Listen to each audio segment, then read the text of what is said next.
From the CQ Arena in Towson, Maryland, Arena Soccer is on the air. Tonight, an international friendly between the Canadian national team and the Baltimore Blast. Hi again, everybody. Gary Stein along with Paul Mittermeier, Andrew Primrose. And last time we saw the Blast on the field together, Paul, it was in Monterrey, Mexico, three-peating against the Flash. Yeah, big win for the Blast, their 10th all-time championship. The last time we were together here at CQ Arena, it was a dominant 10-4 win for the Blast over the Milwaukee Wave to get to the MASL championship game. And we'll see what kind of effort we have tonight. It's obviously a friendly here between Team Canada and the Blast, and it should be fun. All right, for more on how this game came about, let's head downstairs to Andrew Primrose. Andrew? Well, guys, welcome back to the CQ Arena. The Blast coming back for their second season, and the setting for tonight's game is really the reason why we have a game at all. The Blast made the move from their longtime home at Baltimore Arena, the first Mariner Arena, and Royal Farms Arena, as it was in various iterations, and they moved here to Towson's campus at the CQ Arena. And with this new beautiful facility came the freedom to have events like that. And what happened was Coach Ed Hale, the owner of the Baltimore Blast, put together an event like this, went to Kevin Healy and said, hey, we had such tremendous success at the arena, we brought the community in, let's keep it going. The MASL has pushed the start of the season back a little bit, so there was a time frame for us to fit this game in, and they're going to do it. Canada, of course, getting ready for the World Cup of indoor soccer and preparing, and Canada looking for opponents to play, and who better to do that than the two-time defending champions of the MASL. All right, so here we are, the Canadian national team. Of course, the World Cup of Arena Soccer will be held in Sonora, Mexico in October. The U.S. has a team, and we'll see, and they won it 4 years ago, actually, in Chicago. And Tim Whitman. Hey, it's still the preseason.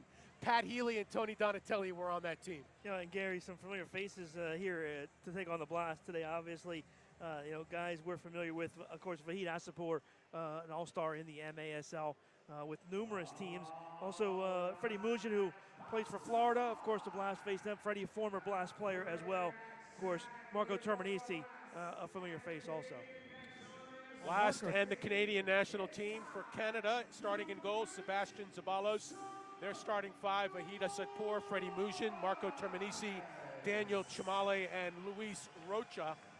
And for the Blast, it'll be Vinny Dantas, Pat Healy, Juan Pereira, Jeremy Rayleigh, and Tony Donatelli. Joey Capinos in goal.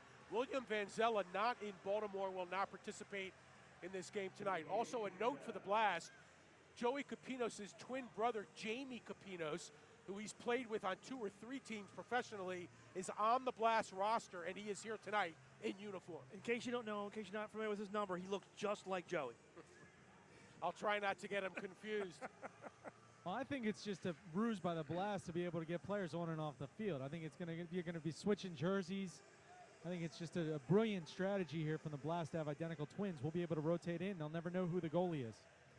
The Canadian Nationals, coached by Giuliano Oliviero, the head coach, former great player with the Milwaukee Wave. The Wave, of course, losing to the Blast in the Eastern Conference Final, as Paul mentioned last year. And the Blast coached by Danny Kelly and David Bascom. What a great tandem they've been, very successful. 9 championships now for the Blast since 2002, 6 under Danny Kelly. Blast wearing red, white, and blue jerseys tonight to represent the United States. The Canadians in the red jerseys.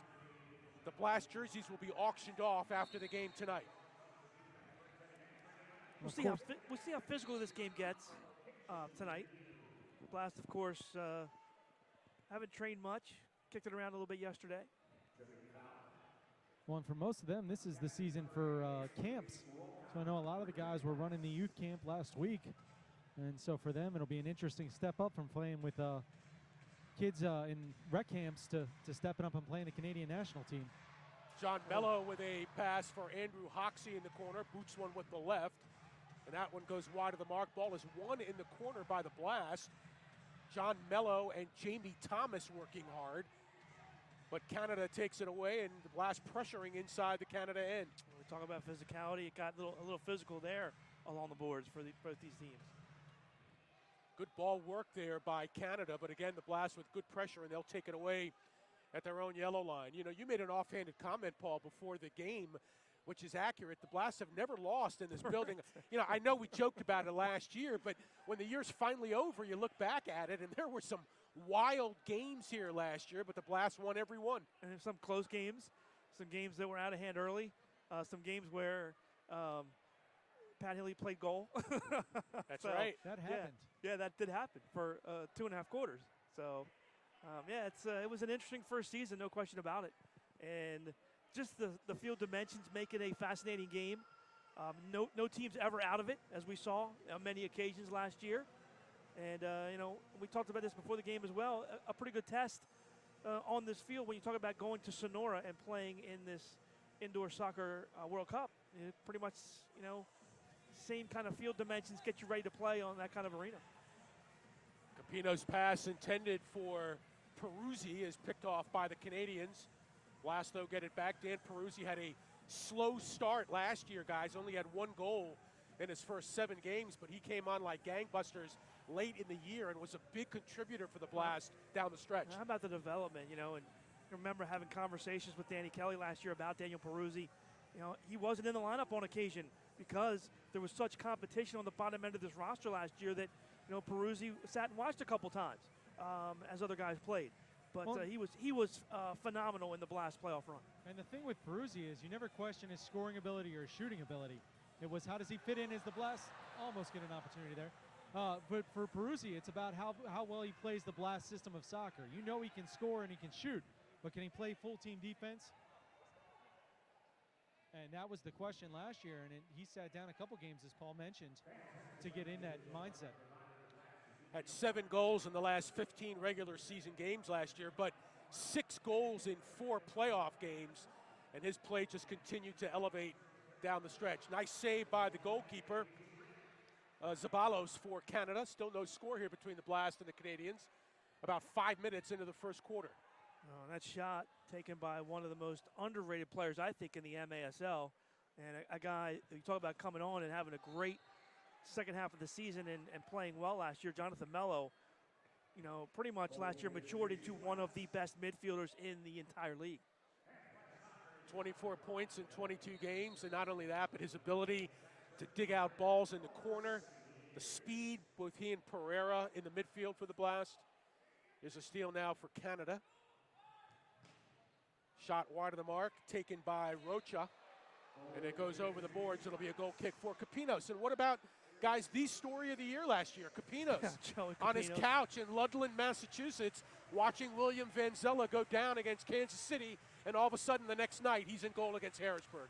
Quick phone call, trip down to Baltimore, and then in goal. And you know, even talking with William, I had him on my show after the season on the radio, and William talked about it. We're not playing for a championship. I'm not raising the championship trophy without Joey and what he was able to accomplish down the stretch when William Vanzella was injured, and his play in goal for the Blast was huge.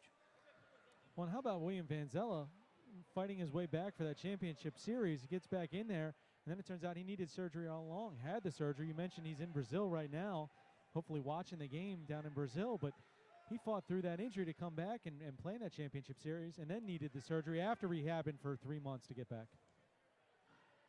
Well, turnover here, good chance. And to the back of the net. We just talked about him. Peruzzi makes Canada pay, and the Blast lead it by 1.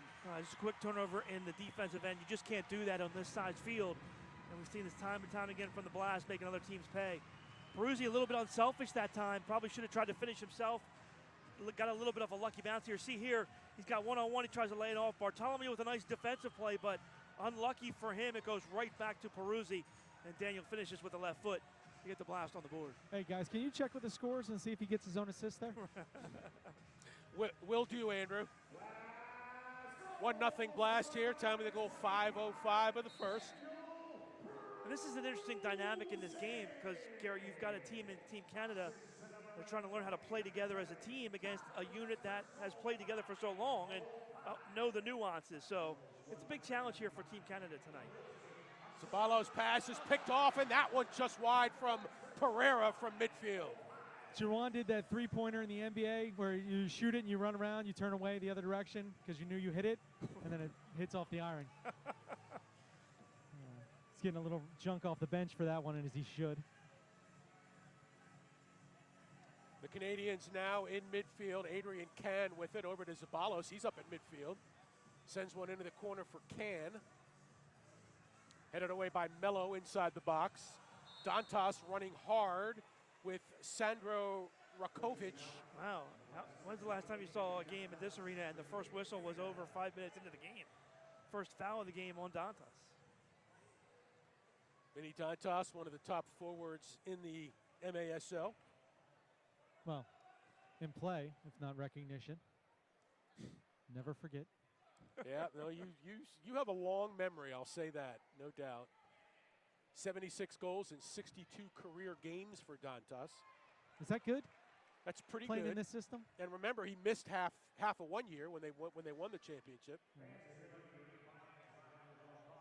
Speaking of that, Lucas Roque not here tonight. He missed half of last year. That was the other big injury for the Blast last year. Roque and Venzela go down in the period of 2 weeks in January, and the Blast still move on. Well, I mean, the Blast, the injuries and where everything's set up, they had Nelson Santana, the veteran defender, moves up and he plays the attack point position and gets heavy minutes up there, and then the Blast still win their second championship. Blast biggest offseason acquisition, Sam Guernsey, a defender, I should say, from Cedar Rapids. Has carved out a nice career, 5 years in the league, 76 games, 26 goals. Guernsey wearing number 16, haven't seen him yet on the field tonight. He had one shift a little bit earlier. He was getting some coaching from Pat Healy as they were doing a distribution, and Pat was telling him where he likes him to line up. There's a chance now for Jamie Thomas over the boards and a timeout on the field. We'll take it with 7:49 left to go in the first. It's the Blast on top of the Canadian national team, 1-0, back after this.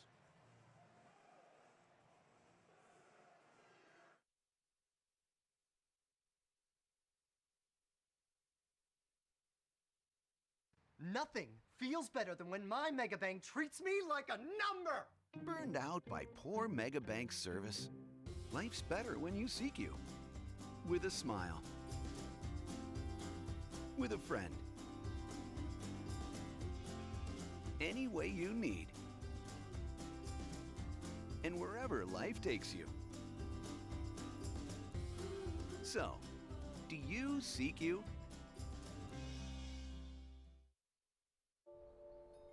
Stepping into the unknown, it can be difficult to find the way. But with the compassion and strength of a name and the security of the cross and shield, obstacles become openings.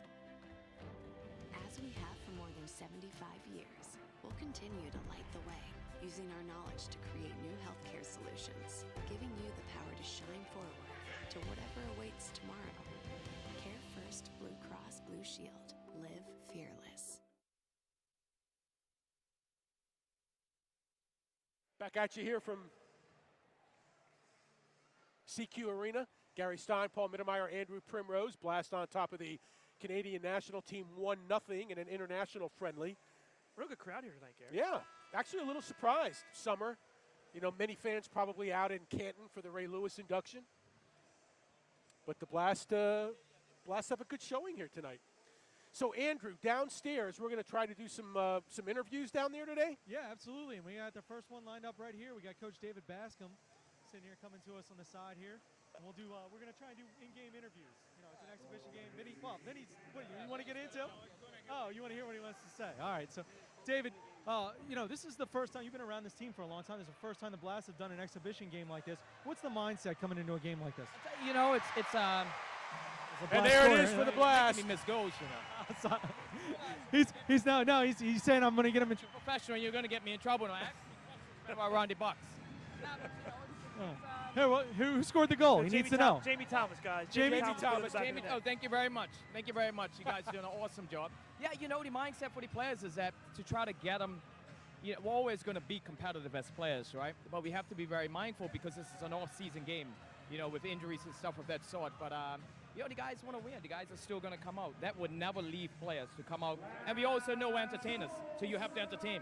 So that's where that. And it's a nice little crowd out tonight. I'm excited about it. How you doing? Oh, well, I'm doing real well. Having a good summer. Yeah, that's good. you know? So what about you off season? You know, the Blast is off season. You're coming in here. I know you got a lot going on in your personal life, your professional life. What's going on for you outside the Blast regular season now? It's a lot, you know. I do a lot of stuff with the community, you know, in Bermuda and also outside. So really focusing on that. This is the time we do a lot of implementation processes with a lot of schools, clubs, organizations, and businesses. So really spending a lot of time getting all that organized. Yeah. So everything's going well. So this is more like, you know, my toughest time right now. You know, this is a hard year for me, for my company. What's going on with Bermuda and all the academies and stuff you're running down there? What do you want to talk about that a little bit? Yeah, Bermuda's going well. You know, we started you know, when we started a women's academy there, and you know, we're starting one here in Baltimore as well. And the biggest thing is what we're doing is more of a leadership academy. It's not just about the game. We really want to make sure that our athletes are well balanced, making sure they understand how to behave leaders, you know, to help support them on and off the field. And that's one of the biggest things, is giving young people opportunities. When you look at .01 to make it professionally, and then you're looking at even the college stats, getting to college for scholarships, we got to make sure our young people are balanced. So if people wanted to know more about what you do in the Bascom Enterprises and the stuff in Bermuda, where would they go to find information on that? You know, they can drop me an email, Bascom, you know, bascomenterprise@gmail.com. You know, definitely looking, and even if they're just calling for information, advice for the young people. So what we do is that we have to balance things out. We focus on education, we focus on leadership, and even the culture.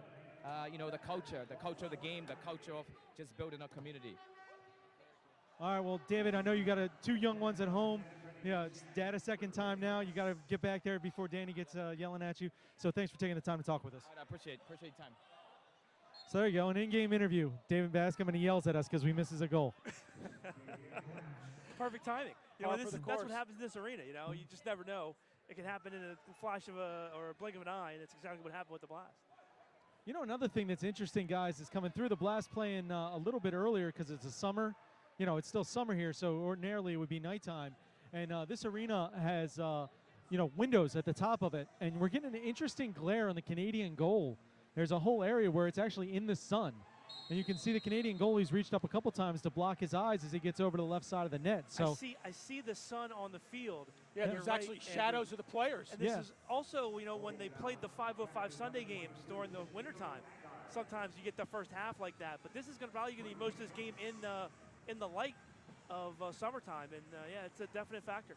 So it's kind of interesting. You never really had to deal with the elements before in an indoor game, but Look at Vinny using his physicality there. Nice block by Edgar Bartolomeo for the, or I should say Saja Reed for Canada. Here come the Canadians past midfield. Nice ball. Oh, off the side of the boards. The rebound saved by Capinos. Capinos with another save. look at this. Here's Elton all the way. Zabalos breaks that up for Canada. Good work by the Blast to keep it in, but a foul called on Baltimore. Call a handball there. And Vinny it's Daniel Peruzzi. Oh, no, Juwan Pereira. I'm sorry. Juwan is down on the keep on the corner. So we see Juwan Heather running out to take a look at him. Juwan down. You know, I think he was down there for He was quite a down there while. for quite a while. Yeah. He got injured in that, you know, the collision along the boards when the ball was in the Canadian team territory before they even had all those opportunities at the goal and at Joey Capino. So he's been down for quite a while. This is something the Blast just did not want to see tonight. Oh, yeah, I was about to state the obvious. This is the last thing that they could possibly want. Well, and it's interesting, too, because if this was a regular season game, they would have the opportunity to go back to the video to take a look at that. It does look like we don't have the video boards here set up for an exhibition.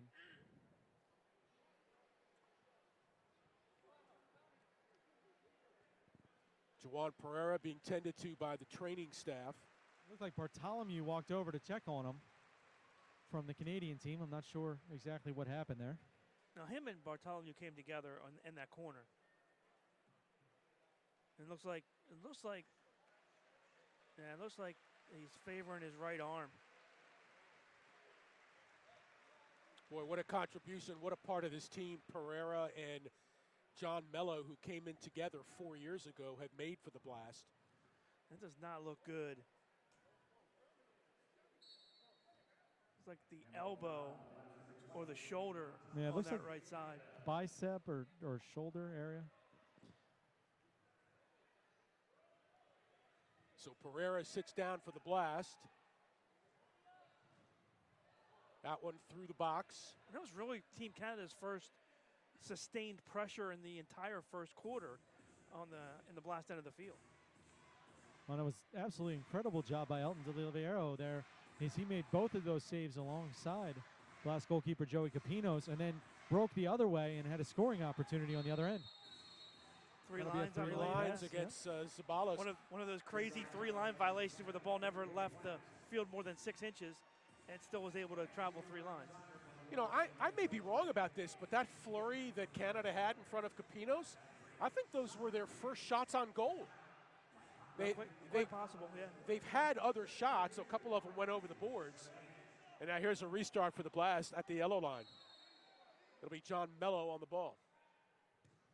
Diesel bends one off the top of the post. Yeah, that was a beautiful shot. Well meant there, absolutely. Free kick for Canada from their own end.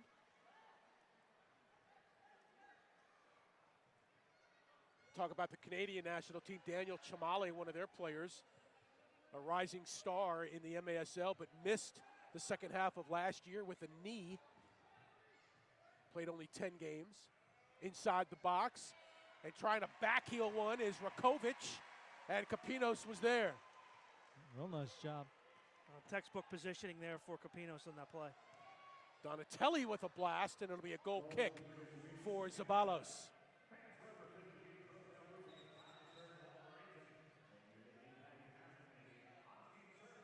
Team Canada tried the quick restart there as everybody was changing.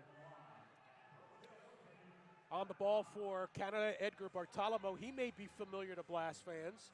Played with the old Philadelphia Kicks in the MISL. In fact, won a couple championships with them. See, I'm just not should have let that go. Dos Santos could have had another 3 line. I'm just not a fan of that distribution in your own end in this size field, you know? Absolutely. Get Playing the ball with down. fire. Get the ball down the field out of your end. Just gives the Blast a chance to pressure. Nothing goes well, and we've seen this time and time again. Here we go again. There's nothing goes well when you are stuck with the ball in possession in your own end of the field. Takes a lot of work to get it out. Now, speaking of that, here's some good work for Canada as they get it inside the Blast yellow line. Bartolomeo up top now to Chamale. How many times last year did we see, just either a goalkeeper distribution or just a play into an open corner on the other end of the field, right? Is just a much better play than trying to deal with the ball in your side of the field. Yeah, let them make the mistake. Here's Bartolomeo, lets it play through for Zabalos. 2:40 left in the first. Blast on top of the Canadian national team, 2-0. Goals from Peruzzi and Thomas at 5:05 and 7:20 here in the first. Here's Asadpour. What a great career he had with Missouri. And before that with the Detroit Ignition. He's one of the best offensive defensemen in the league. The ability to come forward and create and score. 151 goals and 143 career games for Missouri. I miss Capinos. He would do that during the regular season too, where he'd do that Hulk Hogan, I can't hear you, to the referee when he was trying to do the count for how long he had for the distribution. Always over-exaggerated. Here's Sam Guernsey getting involved. Yep. Free agent from Cedar Rapids, a native of Broken Arrow, Oklahoma. And Paul, I know you know this. You know how I say I've been there before? I've been to Broken Arrow, Oklahoma. Is that right? It's in the northeast part of the state, population 7,000. Do you know why it's called Broken Arrow? Well, 6,999 now. He left. I don't know why. Do you know? I do not. Foul called on the Blast. Maybe we'll have to ask Sam Guernsey. And see if he knows. So they probably study it in grade school. Andrew, can you ask Sam, when Sam Guernsey comes to the bench, can you ask him if he knows why it's called Broken Arrow? All right, yeah, I'm on that. That's off of Capinos. It'll be a corner kick. I thought that was a quick restart, too. And they're going to place the ball back down again. Why should you be rewarded for doing a quick restart when Capinos had the ball? Now there's like 9 guys on the field for Team Canada. Well, they do get to make us. They have 6. They have 6 7. now. There's 8. Come on, guys. Where's Wow. the third official? Oh, we don't. There's 6 now. There's 6. There's 6 on the field now, right? Finally, one of the officials notices this. They just. That was actually great. As a guard, he jumped off the boards. He jumped off the boards on the other side. I think at one point the whole team was out there. I mean, look, 6 is okay, 7's okay, maybe 8, but there was like 9 guys on the field. Double digits is too much. A guard went off the boards on the other side of the Blast bench, jumped over the boards to get away, and then tried to sneak back behind the bench. Well, it's a friendly, right? Wait, so it doesn't matter. Hold on. One of the Team Canada came to the Blast bench and went behind the Blast bench? Yes. He tried to sneak behind the Blast bench.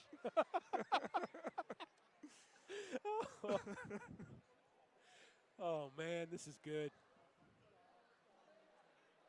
So is it a penalty per player?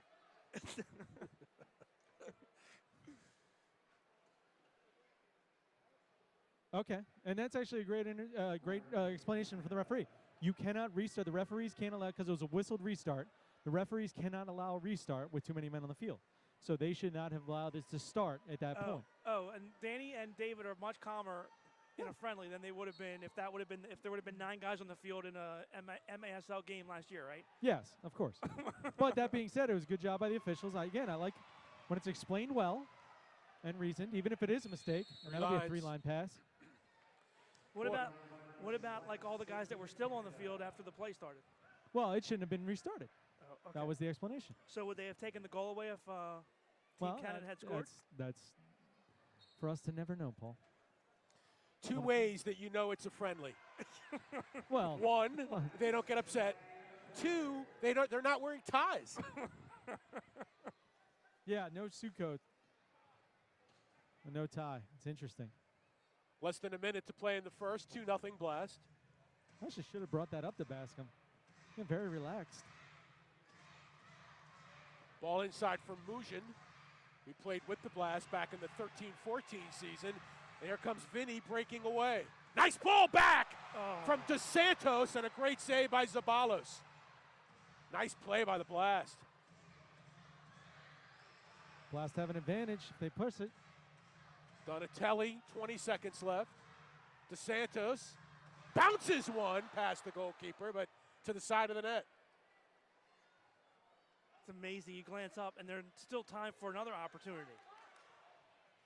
And here it is. Asapur. Back post, tried to go. Dos Santos blocked that. Another block. 2 blocks for Dos Santos. And the first period is over. How many shots on goal were there in the last 35 seconds of this quarter? It was amazing. And this game doesn't matter, and they're throwing their bodies around like that. Unbelievable. Once the game starts, it doesn't matter what's at stake.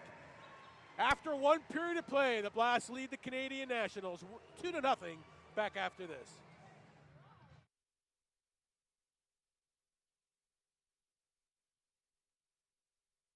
Baltimore County has always been home to me. As a father, husband, and former teacher, I know we need a county executive focused on progressive solutions and taking bold actions to improve our schools and to make local government more accessible and transparent. It's why I'm the only candidate committed to universal pre-K, free community college, and raising the minimum wage. I'll help stop the influence of special interests in our politics, too. I'm Johnny O, and I believe in our hometown, and I know that its best days are still ahead. Hey, Don, what's going on? Jack, you haven't heard. The new building's done. It's beautiful. We moved in, and to celebrate this month, every car is posted on the internet at invoice. You keep the rebates, and we give you 125% of Kelly Blue Book. In addition, free loaner cars, car washes, manicures for the ladies, indoor patios, outdoor patios. What could be better? Jack says yes to invoice pricing on Corollas. Jack says yes to invoice pricing on RAV4s. Jack says yes to invoice pricing on Camrys. Yes! Visit Antwerp and Toyota today.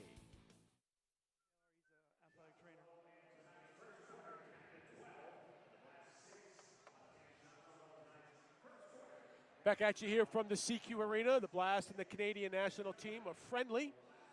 And the Blast leading Canada 2-0 after 1. And what a flurry to end the quarter, huh? and they had 2 good flurries, and Capinos was Well, the Blast came tall out on of the first. The Blast came out of their own end. It's so funny in this small arena. The Blast came out of their side of the field with about 45 seconds left in the first quarter. You thought, all right, time for one more rush. They come down the field. They get 1 chance. They get 2 chances. They get 3 chances. And then the ball comes back the other way. And there's still like 15 seconds left in the quarter. You have plenty of time. There was 2 or 3 opportunities on the other side of the field, all in the last 45 seconds of play. Adriano DeSantos throwing around his body, blocking a couple of shots from Asadpour. Capinos made a couple of point-blank saves early. Blast got the better of the play in the first.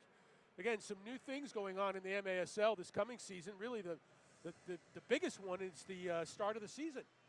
Has been pushed back now to December 1st, which means training camp won't start till November. Open tryouts will be in October. The schedule will be released in September. And 2 more games this year, 24, 12 and 12.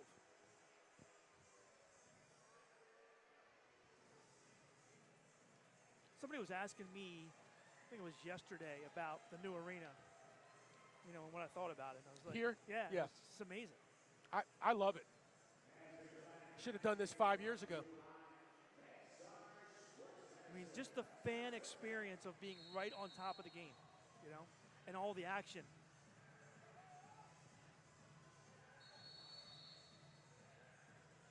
Clock wasn't reset. Oops. I was reading where Sam Fantuzzo's trying to get soccer back in Rochester, and one of the places he's looking at is RPI, which is a university in Rochester that has an arena like this. And I think it's the wave of the future, if not the present.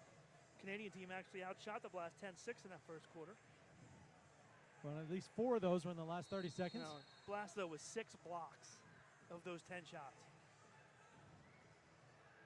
Speaking of blocks, how about Pat Healy in the postseason? 16 blocks in 4 games. Good ball here from Thomas to Hoxie, double team. Well, how about that speed shown by Jamie Thomas there? He played the ball up forward and just outraced his defender for it. Good give and go here for Elton. Cross for Mello. Mello tripped up just outside the box. Could have been 2 minutes. The foul called. I got to tell you, I was wondering how this was going to go from a effort standpoint for the Blast and all that stuff. The bench is as engaged as if this was a playoff game. They're yelling about every penalty. They're giving the refs crap. I mean, this is fun. I believe if that would have been a regular MASL game, that's 2 minutes, right? I mean, Mello tripped up en route to the goal. Gotta be. It had to be, right? Blast got 3 guys open on the flank. Here's Hoxie, and he puts it in. And they had Hoxie wide open at the top of the arc. That was too easy, and the Blast lead it 3-0. 27 seconds into the quarter, Blast extend their lead. Great feed by Mello. And Team Canada there, they have 2-man wall just a little bit too far in the box and allows Hoxie some room, and he buries it up under the bar. Nice job. Not bad for guys that haven't trained, huh? Not bad at all.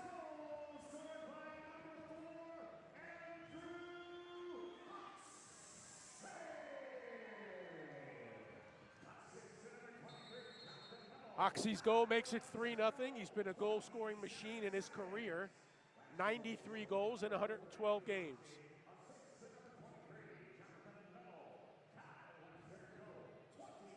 Here's Zabalos for the Canadians. Capinos comes out to the corner of the box. Nothing there for Canada. That was Jamie to Joey. Maybe. Got the or brothers it was Joey on to the Jamie, field. and we wouldn't know. I mean, they could easily mess with us. Believe the switch. conspiracy Well, theory. not if they keep those hairstyles, they can't. Well, that's true. But they could switch positions. We'd have no idea. Good luck trying to suspend Jamie, by the way, or Joey. By the way, first pair of brothers to play for the Blast? Now we can remember. Yeah. Yeah, I can't remember anybody else. I can't remember what happened last week sometimes, but so maybe I'm the wrong guy to ask. But Peruzzi gets tripped up. That'll be a foul.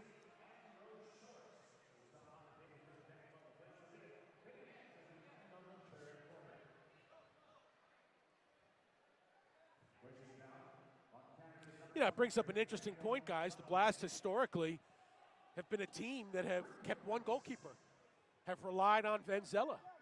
And that doesn't look like that's going to be the case this year. Not at all. And it's smart, Well, and you're playing on a field like this. Well, yes. That's the thing. I mean, we've seen the toll this takes. We saw the toll it took on William, not just the injury to Vanzella, but just the overall toll. Just the grind, and facing that many shots takes. Well, remember before the game, he had before he got injured with the hip flexor, he had missed a little bit of a game because he dislocated his finger and had to have it pop back in the middle of the game too. Yeah. So I mean, that was not just an isolated. Oh, he had one injury. He'd been beaten up all year. That's the biggest thing, for defense and goalkeepers. The biggest thing is, here's a 2-on-1 if they hurry. Nice. Backside. Look at this. Into the back of the net. Oh. Pereira. How many times have we seen that combination, Dantas and Pereira, huh? How are they this good? I know, with no practice. If I'm Danny Kelly, I'm upset right now because how do you convince your guys to practice and go through training if they can do this with nothing? Hey, and that's a great finish, no doubt. But how about Rayleigh blocking the shot and then starting the run? Yep.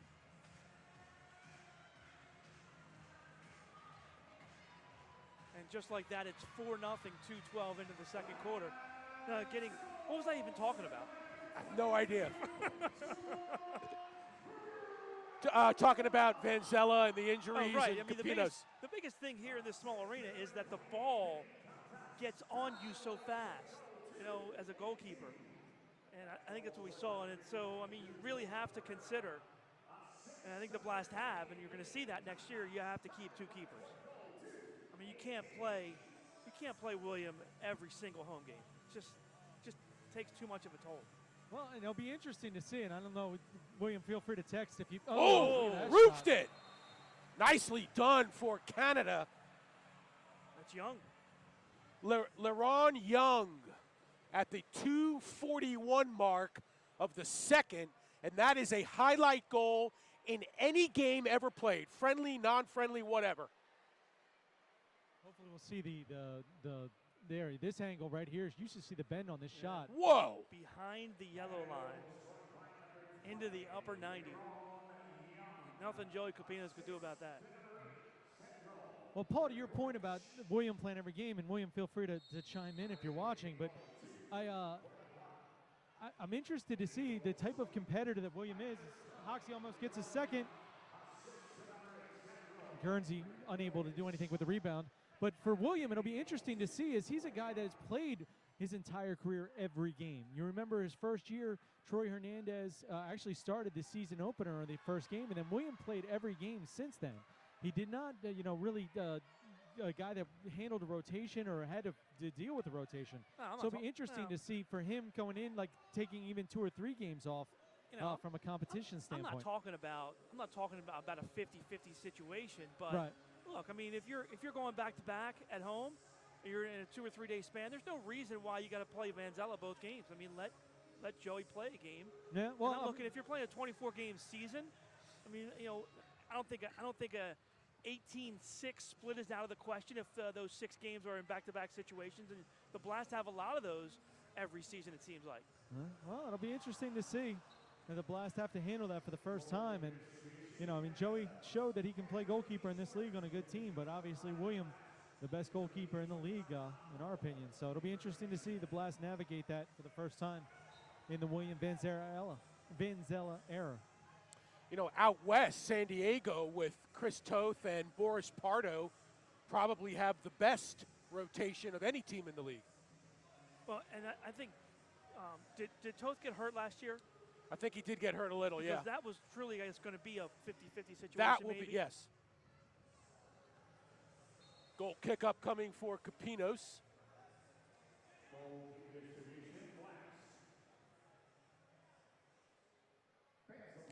William was so good last year that he played only half the year and was still an honorable mention.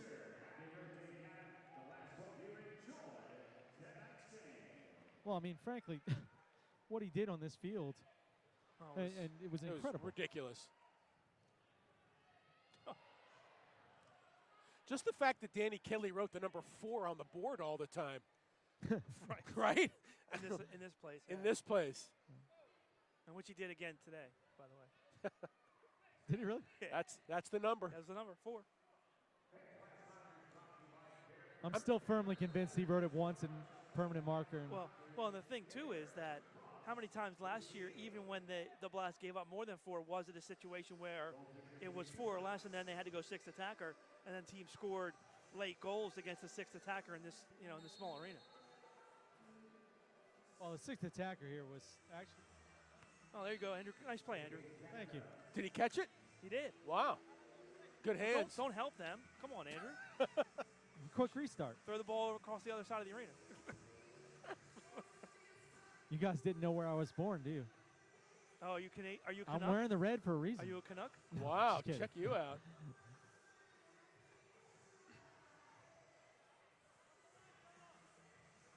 Bartolomeo for Canada with 9:50 left in the half.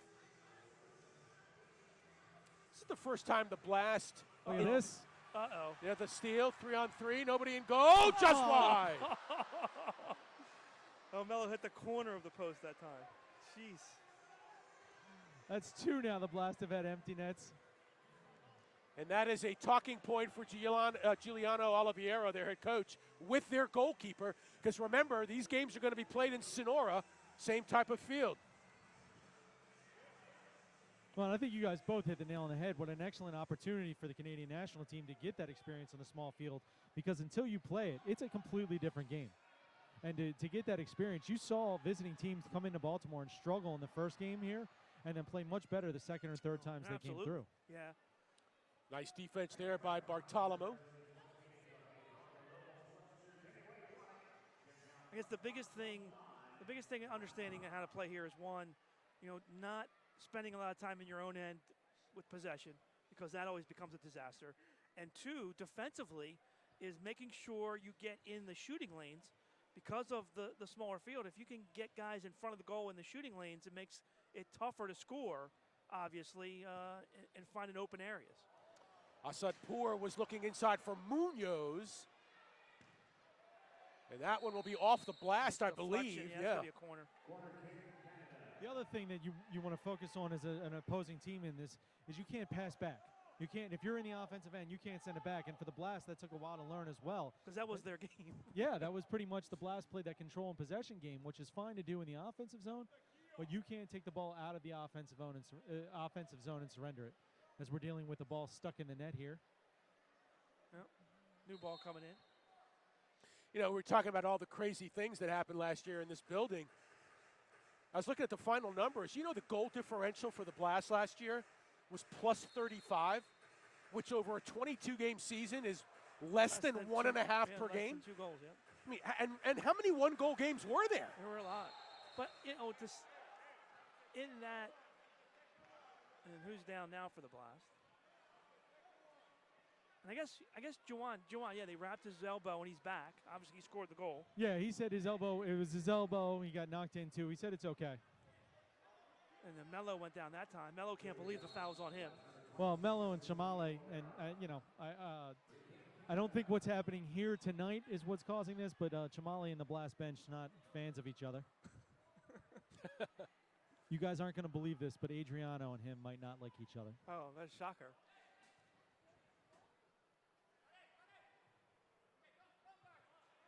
History there. If you're a Blast fan, you're well aware. 7:58 left to go. 4-1 Blast. Chamale was standing in front of the Blast bench door as Melo tried to go off, and Melo gave him a nice two-armed move out of the way. Say thank you as Chamale gets into it now with Donatelli. Again here. Elton. This time with Elton.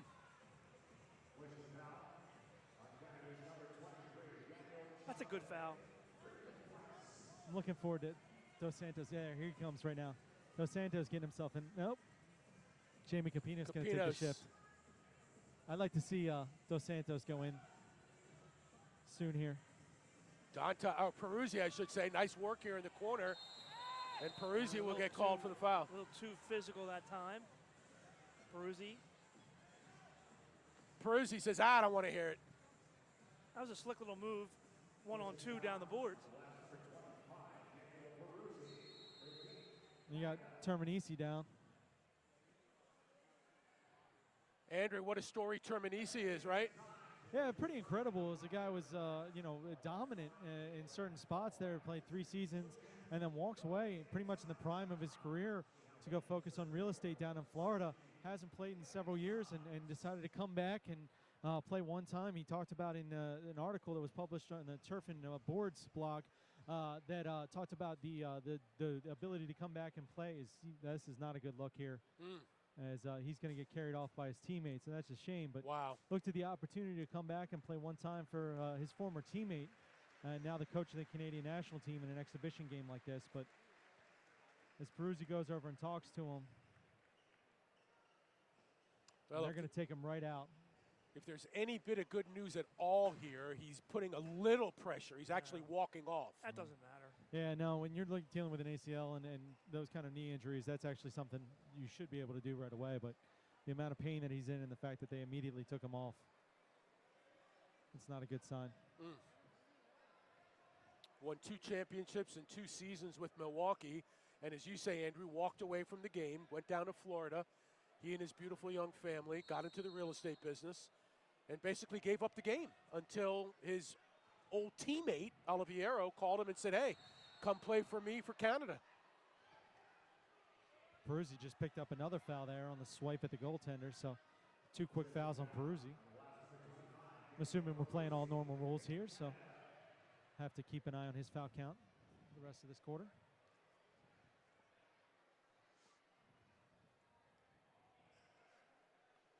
Blast on top 4-1, midway through the second. Terminisi just went straight back to the locker room with the doctor. So it'll be interesting to see if we see him the rest of the way. Capinos gets by. And a block on the far post. And a return. Here they come the other way. Rocha. Nice work from Capinos. Good end-to-end action there.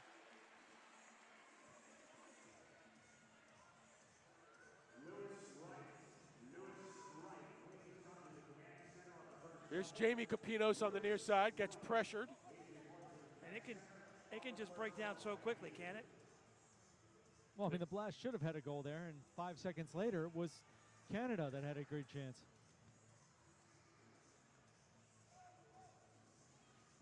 Gary, I think you've mentioned it several times, and you just talked about it a little before. This is the future of this league. This is a fun, entertaining product, end-to-end.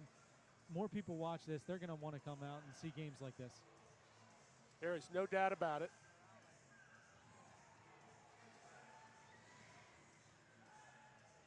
Well, speaking of people coming out to see games, how about this? This game announced about a month ago. It's the middle of the summer. Ray Lewis is inducted into the Hall of Fame tonight. The Baltimore Ravens linebacker, big icon in the city, is being inducted into the Hall of Fame. And then Giaventus is playing a game down the street in D.C. And yet here's this crowd tonight, a couple thousand strong for an exhibition game. Really does say something about the appetite for indoor soccer in this city. Timeout on the floor with 5:27 left. We'll keep it here as the Blast lead the Canadian Nationals 4-1.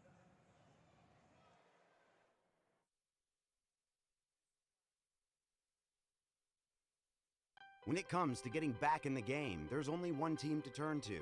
The team more high school, collegiate, and professional athletes train and recover with. That team is MedStar Sports Medicine. For more than 30 years, MedStar has served as a leader in the diagnosis, treatment, and rehabilitation of orthopedic and sports-related injuries. Ranked among the top programs in the Maryland and Washington regions, we offer rapid access to athletes of all levels. Let the pros who treat the pros treat you. MedStar Sports Medicine. Hey, look, you got 1,500, 2,000 people here. This is something to think about.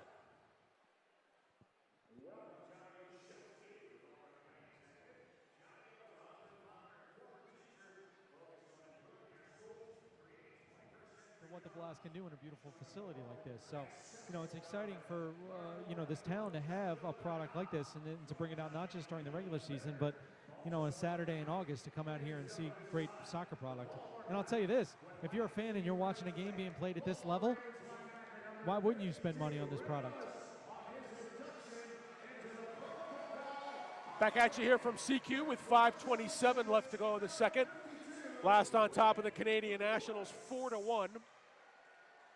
The big news in this game right now is Marco Terminisi, one of the fine young Canadian players, was escorted off the field with what looks like a knee injury. And no update on his status right now. Juwan Pereira took a big spill, something on the elbow, but that got wrapped up and back in the game. And by the way, what about that? This is a friendly, right? And instead of just saying, that, probably just pack it in, Juwan, he comes back. Right. I got to tell you that the in-house announcer, Gary St. Hours, did a little announcement about the Ray Lewis induction to the Hall of Fame. Got a big round of applause. Elton DeLiviero is over here asking who Ray Lewis is. It's a conversation going on with Mike Diesel and Jamie Capinos, telling him who it is and explaining the finer points of football. Right, the other football. Yes, the other football. Which brings up another interesting point. I'm sure you saw that piece in the Sun when Brazil was still involved in the World Cup. The watch party that the Blast had. I'm not sure whose house it was. Maybe it was Dantas, I'm not sure. But the 6 or 7 Brazilians on this team got together and cheered it on. And, that's part of it, guys. That's part of the closeness, the chemistry of what makes this team a champion. No, absolutely. And in this league, these guys aren't millionaires by any stretch of the imagination. They're playing this level and they're playing this game because they love the game. And, together and part of it. And that's a big part of it. And there you have it. Brazil to Brazil. Dantas to Melo. Well, they both set that up during the setting of the wall. Dantas and Melo communicated, and they did exactly what they talked about as they were setting the Team Canada wall. And a beautiful play as Melo runs off, Dantas runs on and finds Melo right in the middle of the box. Time of the goal, 10:01. Jonathan Melo with his first. He's got 2 points tonight. Dantas with his second assist. Well, I really didn't expect this. No. First time the Blast have been together since the championship. On a field, I should say.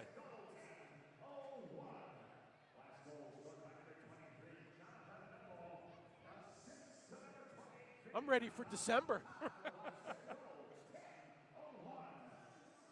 It's like they never missed a beat, right? This is kind of unbelievable because it's not like Canada's playing bad. Ujin on the doorstep. Yeah. Bartolomeo off of him. It'll be a kick-in Blast. Right before he crossed into the defensive end, so it'll just be a kick in, not a restart at the top. Yep. Yeah. Guernsey back out on the floor for the Blast, and that's where Donatelli sends it, I should say, to Diesel.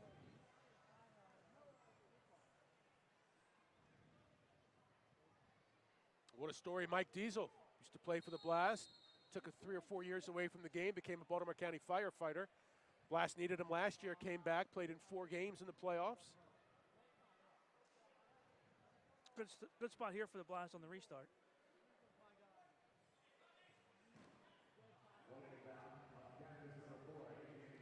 Lucas Roque goes down for the Blast last year, and John Orlando comes in and lights a little fire under the team. It was a devastating injury. I talked to William Vanzella that night after Lucas's injury, and he was devastated. And the Blast, though, they just respond, Well, they've got a lot of options. They only had 2 20-goal scorers last year. Monterey, their opponent in the final, had 4. Well, that's the beauty. Oh, another great finish by Young. Young, 2 great finishes for Lenore Young. Hey, where's this guy playing? Canada. Yeah, where's he playing professionally? Kevin Healy. Well done. No, he just outmuscles Joan Pereira there. And turns and finishes strong. Time of the goal, 11:17. Last 5, Lenore Young 2. Better not see him in a Wave jersey next year, I'll tell you that. Good work by Rayleigh.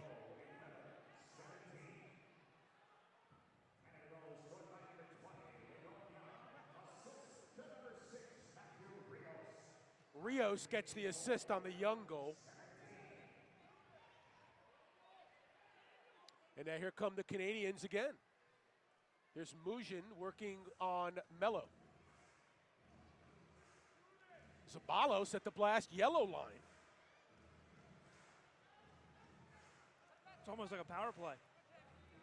Another poor pass. Oh. They get it back, and now There a we go. foul called as Mello goes down. Foul called on Rakovic. Late whistle. Well, it was a late whistle. But it was a foul. Yeah, in fairness to the referee, he was late because Mello got thrown into him. Took out his legs. He went down too. He was fouled. And if he doesn't commit that foul, with the keeper out of the net, Mello has the ball on his foot.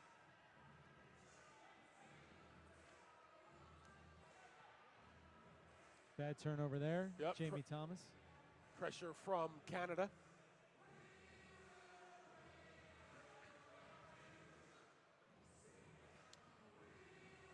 Canada will be represented in the MASL this year. Another team in Toronto. Boy, that Eastern Division is going to be packed. You got Orlando, Toronto. All right, guys, we got Mike Diesel down here. Go Mike, for it. Sitting on the bench. Mike, how's your summer going, man? It's going pretty good. Trying to stay busy, stay in shape in the off season. So you staying in shape's a little different for you than it is for other guys. Weightlifting, your bodybuilding career, how's that going? I'm done with the bodybuilding, more specific for soccer now, so lifting a little differently.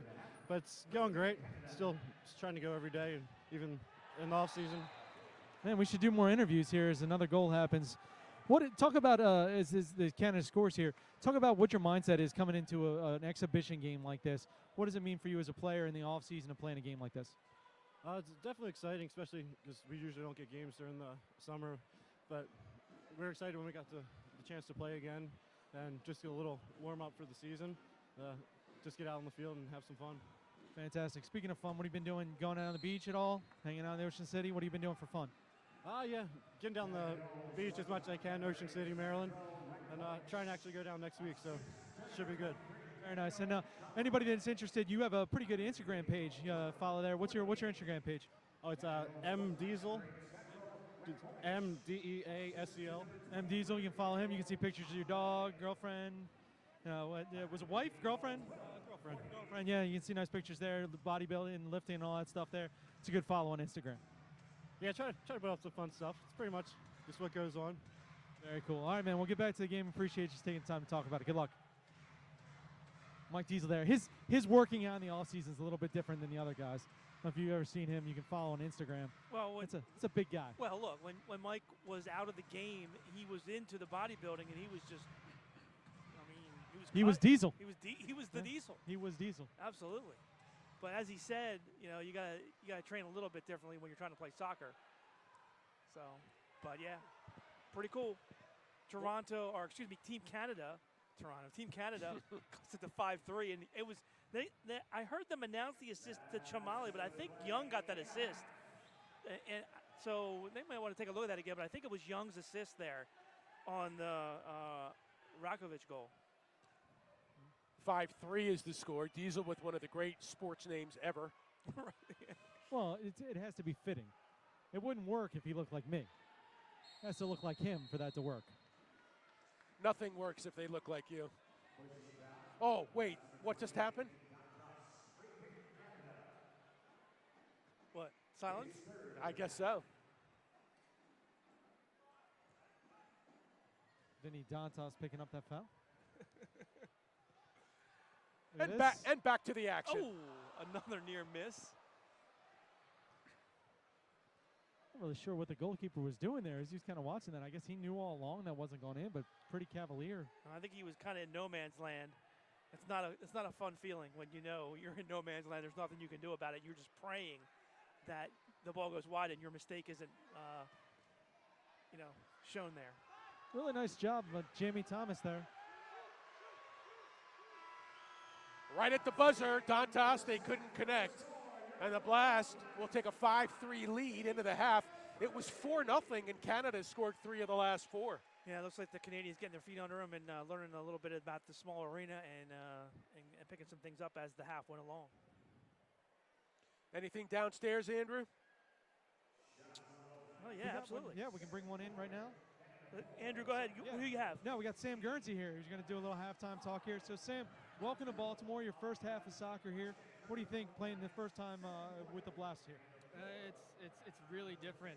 You're with the champions. You kind of have a swagger, and you kind of just got to conform to that. And it's just, I'm obviously going to learn a lot here, playing with some of the top players in the league. So I'm really excited for that. That's what I'm excited about most. Very cool. What, from a playing style standpoint, what have you noticed playing here in the Blast and as you start to train with the Blast? What's the difference when it comes down to playing style? They're calm, cool, collected. It's not frantic in the back. They more play out of pressure than they try to dribble out of pressure. And I think that's, working as a team, it works really well. Had you been to Baltimore before? You played here last year. Had you been to Baltimore before? Yeah, actually, my brother lives here, so we've traveled down here a couple of times. But I've also played here. I was with Cedar Rapids, who came down here a couple of times past couple of years.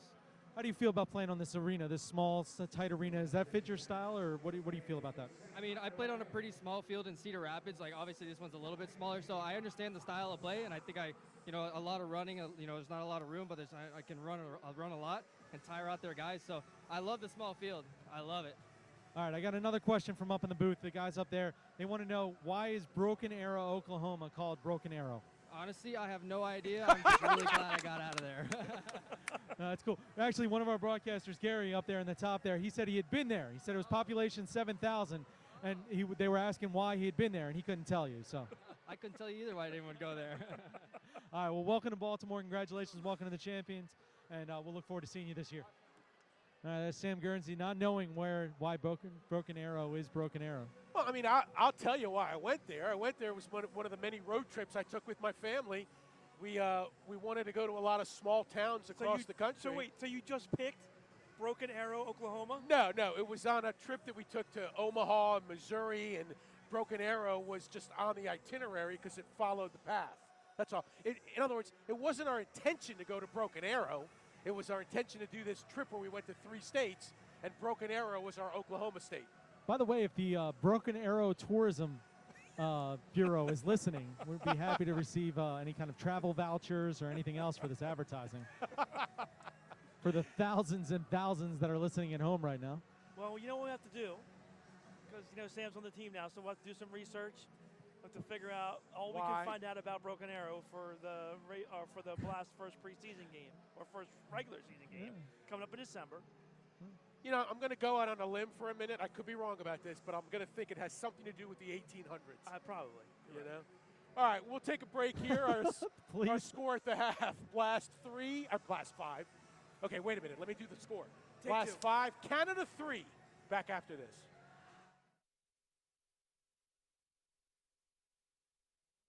Every day, all across Maryland, we help employers keep workers safe from accidents and injuries. We're Chesapeake Employers Insurance Company.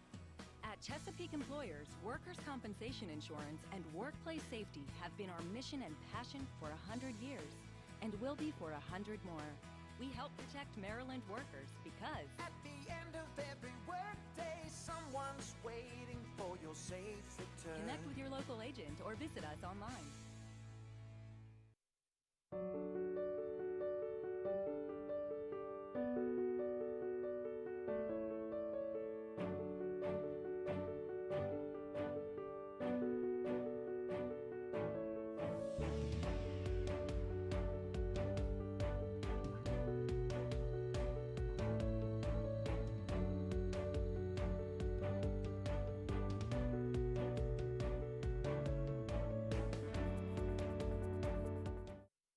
Every day, all across Maryland, we help employers keep workers safe from accidents and injuries. We're Chesapeake Employers Insurance Company. At Chesapeake Employers, workers' compensation insurance and workplace safety have been our mission and passion for 100 years and will be for 100 more. We help protect Maryland workers because at the end of every workday, someone's waiting for your safe return. Connect with your local agent or visit us online. Those should just Wait. Back at you here from the CQ Arena at the half. Blast leading Canada 5-3 is the score. Blast jumped out to a 4-0 lead early in the second quarter. Peruzzi, Thomas, Hoxie, and Pereira gave the Blast a 4-0 lead. But then, as you said, Paul, Canada seemed to find its legs a little bit, and a lot of that was for Lenore Young, who had two great finishes, and it's 5-3 now after the first 30 minutes. Yeah, you just didn't know what to expect coming in to this game. We talked about it in pregame. Blast really haven't trained very much. We didn't know, how they were going to be able to, what their legs were going to be like. But that first half, they came out strong. And I guess it helps. Obviously, it's the same guys that played last year. We talked about that too. How Team Canada trying to learn how to play together, and Blast have been together for a while, and that showed early. The arena, I think, showed early as well for the Blast, and being used to playing here. But Team Canada, hey, great job, obviously, by Lerone Young, scoring a couple goals. I still think he should get that assist as well on that third goal. But some good, solid play and entertaining. I thought an entertaining first half of soccer here at CQ Arena. I can neither confirm nor deny that there might have been some chance of sign him when Young hit that second goal. Hey, from your perspective down there, Andrew, I know it's a friendly, but what is the bench? How are they reacting to this? Well, aside from the, obviously we're playing a little looser, we're doing the interviews during the, the in-game stuff and all that, but it really is interesting to watch the Blast attitude about this. And you saw the flurry at the end of the first quarter when Dos Santos stocked 3 or 4 shots and really laid his body out to make those stops and saves. Bascom said it earlier in the interview. Once you step in between the lines, these guys are not playing like it's a friendly. They're playing like it's, a Blast game. And that's where the pride comes in. And you have an organization that's so proud. And they're playing against guys, that are in the league. They're playing against Milwaukee, several members of the Milwaukee team that was their season ended on this field. So they're not coming in here laughing and joking. Their season ended playing against these Blast guys. And the Blast are matching that. And that's made an entertaining product on the field. Yeah, let's take a look at the first half highlights if we could, as the Blast take a 5-3 lead over the Canadian national team. And, Paul, it was a lot of Blast early on. Yeah, first few minutes, the teams feeling each other out. Then a turnover in the Canadian end, and Peruzzi gets a kind of a lucky bounce there after he tries to feed a teammate, puts it into the back of the net with the left foot, got the Blast on the board. And then again, another turnover in the defensive end. And this time, here's nice feed there to Jamie Thomas from Peruzzi for that second goal. And that made it 2-0 at the end of one quarter. Blast would extend the lead. Andrew Hoxie on the restart. Top of the arc to make it 3-0 Blast. And the Blast would further lead after that. There you see the celebration by Hoxie. And again, the Blast, nice feed here in the midfield and a great cross-field pass from Dantas. He sets up Pereira for the chip in. And that made it 4-0 Blast. And it was really the really nice job there by Lerone Young. He gets the first goal for Canada, make it 4-1. Blast, though, would answer that a few minutes later off of the restart. We saw Mello and Dantas communicate before it happened, and they did exactly what they wanted to talk about. That made it 5-1 before Young again here with a great physical move. The left foot on the turn beats Capinos to make it 5-2. Chamalos chips it in. And now it is Chamalos there with the assist. My apologies, as he gets the assist on that third Canadian goal. And at the half, it's 5-3. Blast lead Team Canada. So for the Blast right now, led by Peruzzi with 2 points, a goal and an assist. Dantas with 2 points, he's got 2 assists. Mello with a goal and assist, he's got 2 points. And then Pereira and Thomas, along with Hoxie, have 1 point with 1 goal apiece. Hey guys, if I'm not sure if the league's doing it. If they do, obviously we'll respect it. But if they're not doing an all exhibition team, for the league. I think we should do our own. I'm going to go ahead and say Vinny Dantas is all first team exhibition league. Well, can we play the entire game first before we make those No, decisions? I'm already putting him on there. Just where he is right now. Vinny Dantas, first team. You are the rule maker, whatever Thank you say. I appreciate that. Never forget. Well, look, I mean, you could talk about individual awards, but we've gone over this time and time again. And when you play for the Blast organization, it's about winning championships. Well, and it's to not Vinny's about credit, scoring, yeah. It's not about scoring 50 goals. It's not about scoring 100 points. It's about being part of a team effort.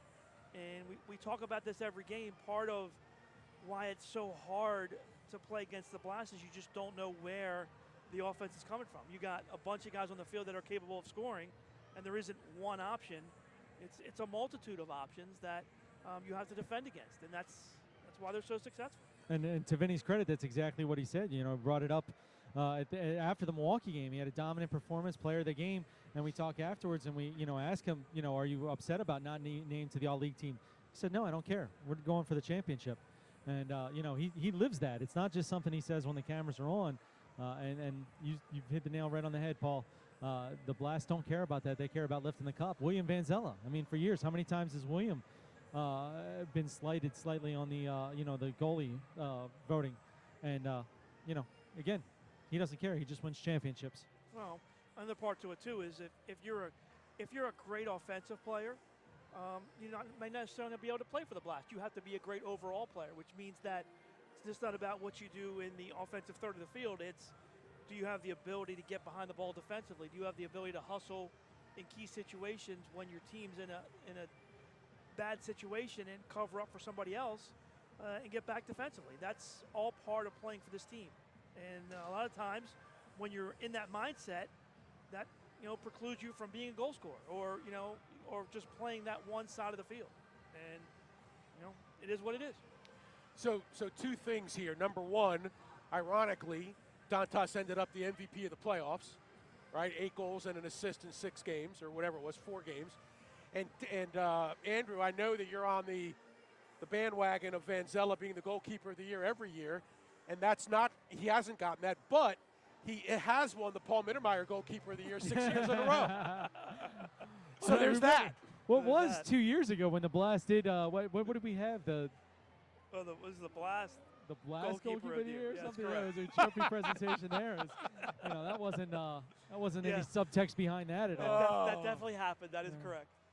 No, but I mean, it's funny because I think, especially as the Blast have piled up, 3 championships in 4 years and all the team accolades that they have, as an individual, as a fan, as a broadcaster on this team and watching all that, you see some of these guys and the level of play. When you watch what Vinny Dantas can do day in and day out and the level that he can play at and the skill with which he has, and you recognize what he could do if he didn't play the way you just described, Paul. If he was just a guy that cherry-picked that only worried about putting up stats, that little shot right there from the Celtics player. A great little play, reminiscent of Vinny Dantas. But if Vinny played that style of soccer, I would love to see the amount of goals that he could put up in an offense where he didn't have to play defense or especially on this field. Well, I'm looking up Vinny's numbers last 2 years in the playoffs only. 13 games, 17 goals, 10 assists. That's the other part to his game is just how much he elevates his game come playoff time, and just a force to be reckoned with on the offensive end, no question, as a target. He's just a big physical target player that has those finishing skills and also has the vision and sees the field tremendously well. You mentioned did you say 10 assists? 10 assists. Yeah, I mean, and the last games he played that year, he came into at the old arena, got into his own end near the glass along the turn, stole the ball, raced all the way down the field with the ball, and made a beautiful cross-field pass to the back post for a goal. And that's textbook Vinny Dantas and what he does as a player. Our score at the half, Blast leading the Canadian Nationals 5-3. International friendly here. The Arena Soccer World Cup begins in October. Canada preparing for that. It'll be in Sonora, Mexico on the small field. Sonora and Monterrey making some news with Frank Tayu now a Monterrey Flash. That's a big acquisition for them. It'll be interesting to see for him, though. He goes from a small field now to a big field and what that'll do for his offense. And Monterrey actually is one of the biggest fields in the league. Always love going down there. The best. Never forget the greatest halftime show I've ever witnessed. You guys talk about that every year. It is. It's the greatest halftime show in the history of sports. Well, how many people died? Well, none, but I'm not close. sure anybody died, but there was definitely some people that were close. You had to see it to believe it. I could, when I think about it, some of the incredible things I've seen, the halftime show in Monterey,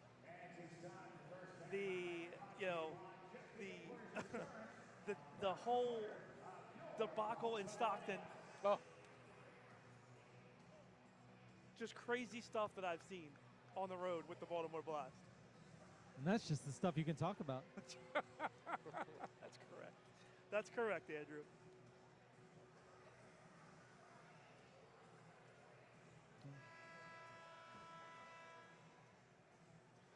Both teams back out on the floor.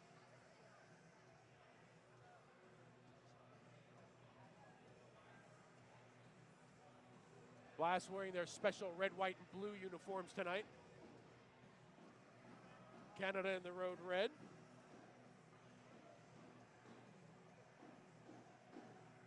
You guys were mentioning the jerseys. Of course, they're being auctioned off later.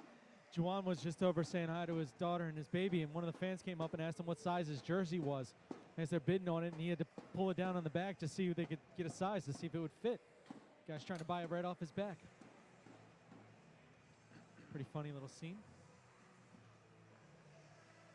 Blast now huddling up in front of their bench.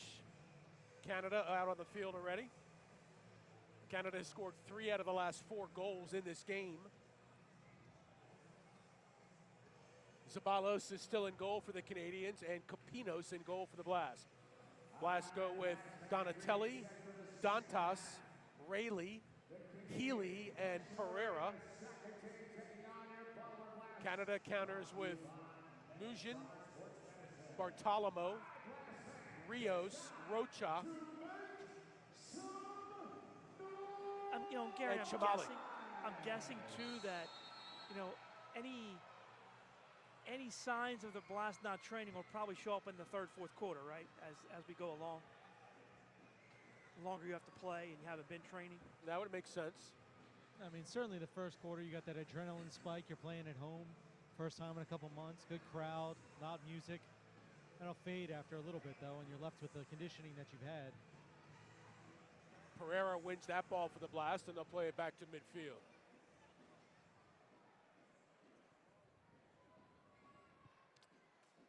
Here's Pat Healy, 10 years with the Blast now, 5 championships.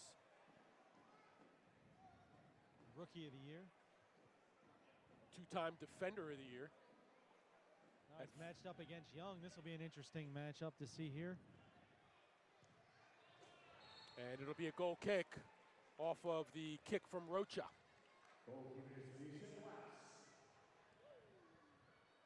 Joey Capinos was one of the heroes for the Blast last year.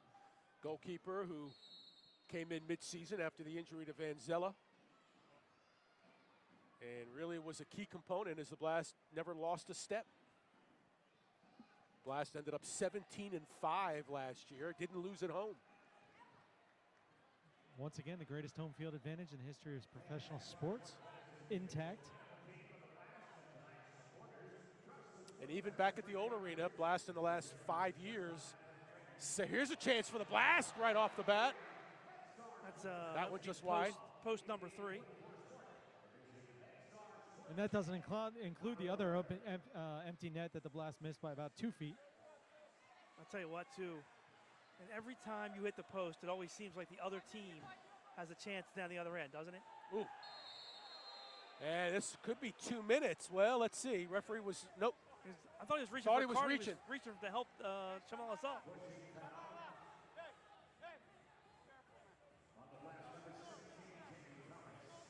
Blast were 13-0 at home last year, including playoffs. They've won 68 out of their last 73 home games in Baltimore in the last 6 years.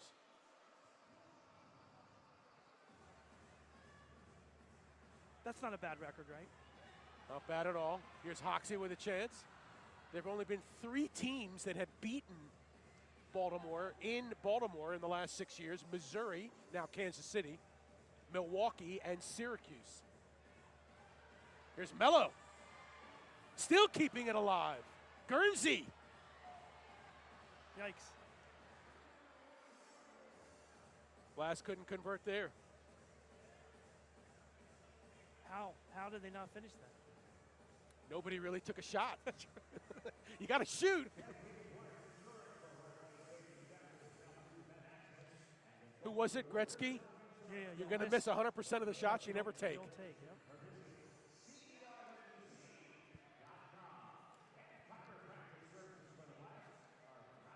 Speaking of the great one, tonight, 7 great ones get inducted into the Pro Football Hall of Fame. Right now, as we speak.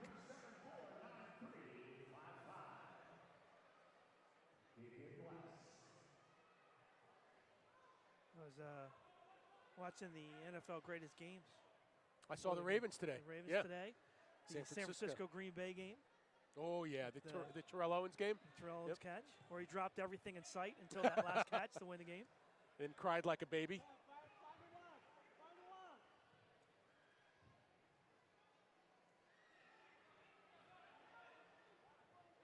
Just for the record, when you guys get inducted into the Blast Hall of Fame, do you plan to attend or go back to your high school or college? I'm thinking about maybe doing it at Kenwood in Baltimore County. Yeah. I'm going to do what T.O. did. I'm going to go to University of Tennessee at Chattanooga. For no reason. For no reason. For no reason at all.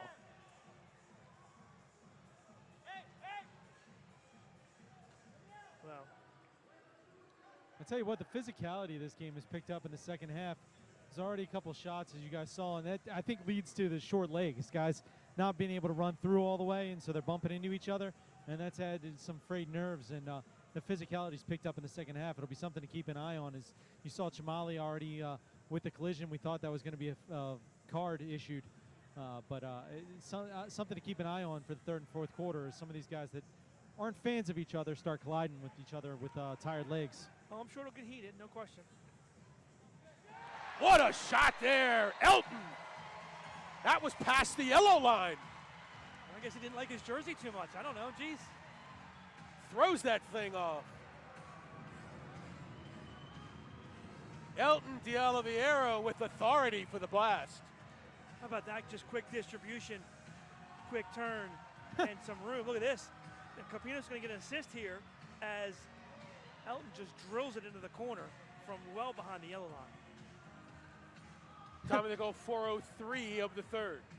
It's kind of funny, some of the Canadian guys that don't play in the MSL going for the international rule, which of course in the MLS rule, which if you take the shirt off, it's a card. They're asking for the card.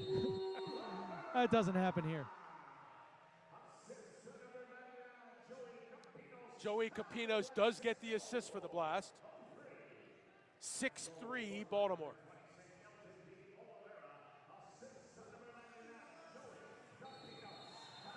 That's going to be 2 minutes, yeah. 2 minutes on Dantas. Well, that was coming for a while. Oh, First- Andrew, I didn't know you were running the penalty box tonight. Yeah, I think we're short a guy down there. Andrew, are you running the penalty box tonight? I get 2 checks. First penalty tonight on Dantas. Time of the penalty, 4:19. Andrew, can you interview the guy in the penalty box?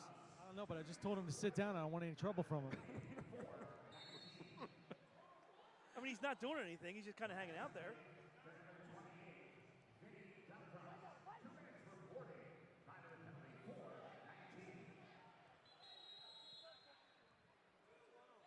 What's the call here? The penalty clock was slow starting. Oh, there's only 2 seconds gone, and they've been playing for a pretty long time. Seriously, Andrew, I'm serious.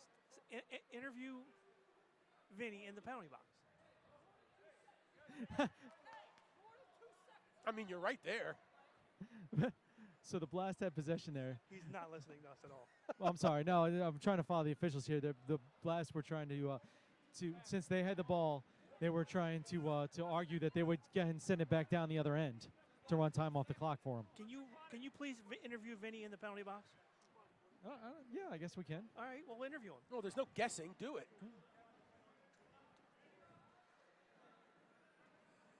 Andrew, we're not talking. You are. He's listening to the officials again. Gotcha. All right, well, hold on. We're having a little issue here. They're going to restart the clock. From when? So what they're going to do is restart.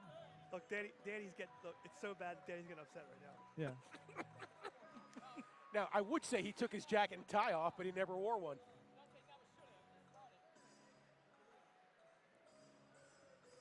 I love it when the Jeopardy music comes on. Still anxiously awaiting our penalty box interview. All right, Andrew, you're up. All right, well, hold on. He's using speaking Portuguese right now. Peruzzi. Power play here for Canada. Well, let Vinny know that he's got to speak English if he's going to do an interview. Asakur kind of squirts one through, but Capinos is there. Here's Mello now for the Blast. Short-handed, Thomas, and Mello gets upended in midfield. Well, the Blast are definitely getting upset here as Mello was spilled there. Foul called on Rios. 1:30 left on the power play for the Nationals. All right, so we got Vinny down here. Vinny, you can talk to us. So game's getting a little chippy here, huh? A little bit. It shouldn't just because it's a friendly, but everybody's out there as a competitor, so that's just the nature of the game, I guess. Very cool. So what is your mindset? You said it's friendly coming in. What is your mindset as a player coming into a game like this? What are you looking to accomplish when you're playing a game like this? We haven't lost a game at home, so we're not trying to do it today. So yeah, I'm gonna play. I'm gonna have fun, but I'm not gonna lose. Very nice. Look at this. See, going through here. So a minute left on your penalty here. So what have you been doing the rest of your summer as you getting ready for this game? What have you been up to? I just coaching blast camps, just doing some other types of coaching, and having some fun, enjoying some time off. Very nice. Now, I got to tell you something. I've been watching you guys with these blast camps. You guys keep telling the kids it's your birthday to get free candy. That's messed up. I noticed Peruzzi's been doing that to all the camps. I think Hoxie's had 4 birthdays so far. I take no part in it, and I'm not responsible for what the other Brazilians do. Very nice here. Andrew, ask him about the assist on Melo's goal and what they talked about before the restart. Yeah. He's telling it's Peruzzi's laughing now as he gets called out here. So, Vinny, talk to me a little bit in this game. You had the restart there and the goal off the restart where you went through. Is that something you guys had worked on in the past, or is that something you guys came up with right on the spot? What was that play? It was on the spot. Because Really? it's a friendly, people think we're going to keep it simple. And whenever I'm up, people think I'm going to shoot. So probably the mindset of the defenders, like Vinny's going to shoot, so they put a lot of focus into me and just left Mello in the middle of the net. All right, well, he's got 10 seconds. He's going to go back in. I'll get the door for him. He'll get the door for him. There we go. You're such a gentleman. Well, he's running the penalty box tonight, evidently. Andrew, you're such a nice gentleman in the penalty box. Well, that's what I do. Wow. Got the door for him and everything.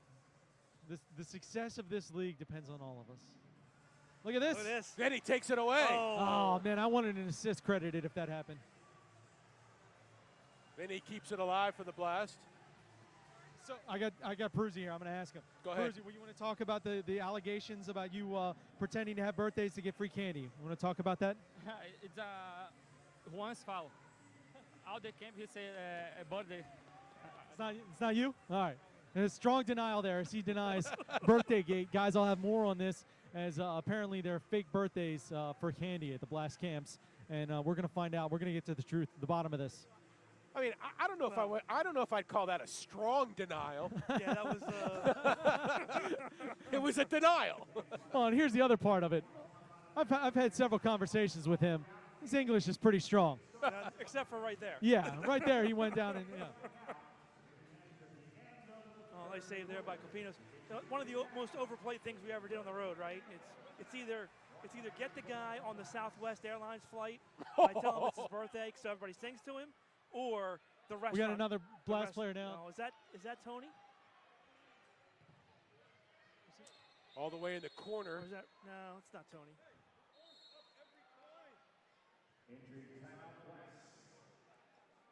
I See can't if we see can who it is identify here. that. And that happened along the boards.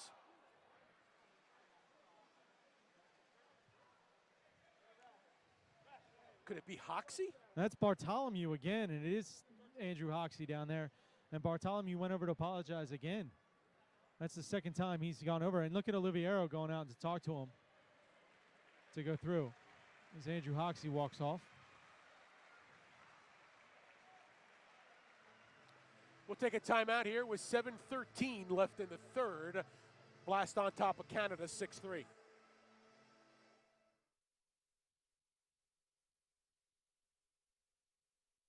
Baltimore County has always been home to me.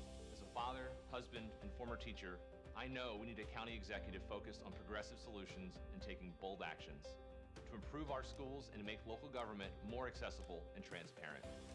It's why I'm the only candidate committed to universal pre-K, free community college, and raising the minimum wage. I'll help stop the influence of special interests in our politics too.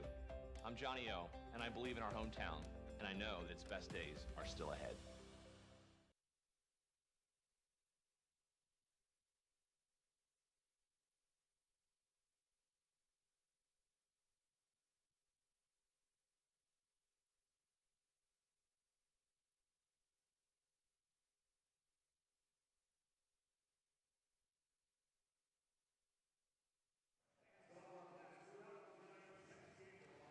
Back at you here at the CQ Arena with the Blast lead the Canadian national team 6-3 in an international friendly.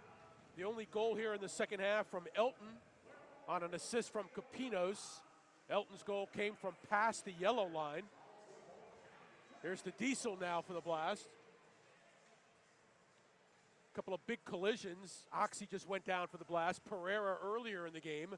And Marco Terminisi for Canada. Yeah, we haven't seen him come back, have we?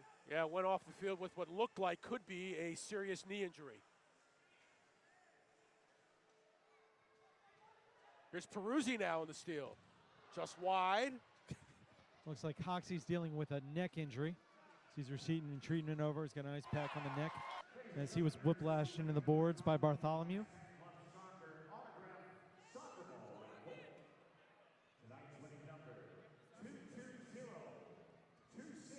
Haven't seen much of Adriano Dos Santos in this game. Well, he had that great defensive flurry at the end of the first quarter. That'll be a three-line pass. That's a three-line block. Three-line block, yep. See, they should change that rule. If you block a shot, yeah, it should not be a three-line violation. Well, I mean, you're going to change it for two fields. Well, okay. Just say a block shot isn't a three-line violation? Oof. Dantas. I think Young just learned a lesson there. Don't stand in front of a wall when Vinny Dantas has got to run up.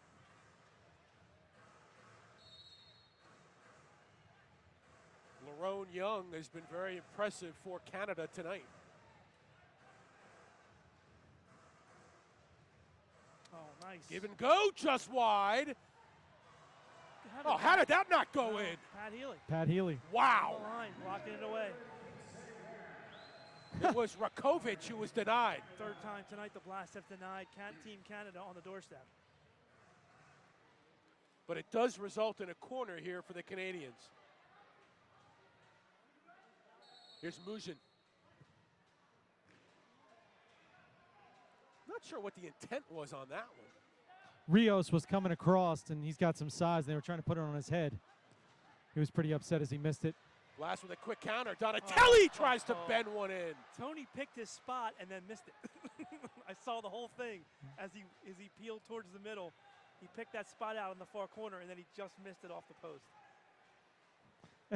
And the difference, regular season and friendly right there, as he was just so mad at himself he stopped. You never see Tony do that in a regular season, but right there, he just in disgust just sat down for a second and said, "Are you kidding me?"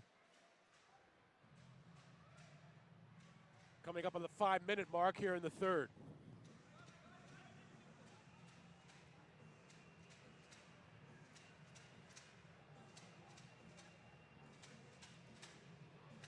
See again, just asking for trouble when you play that way. And here come the Blast. Donatelli couldn't get it clean. There's just not enough space to operate. Blast got 3 inside the yellow line.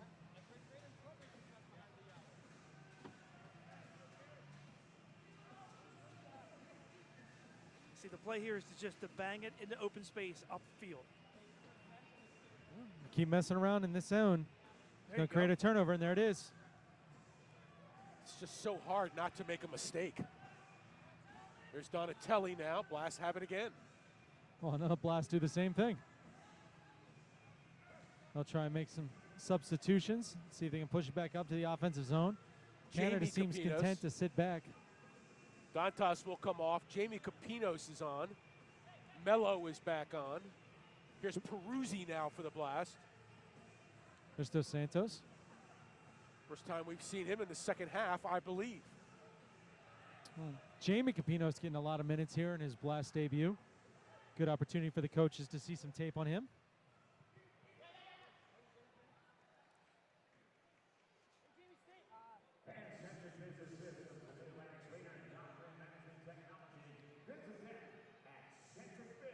There's Peruzzi as the target, leaves it for DeSantos. 3:30 left in the third.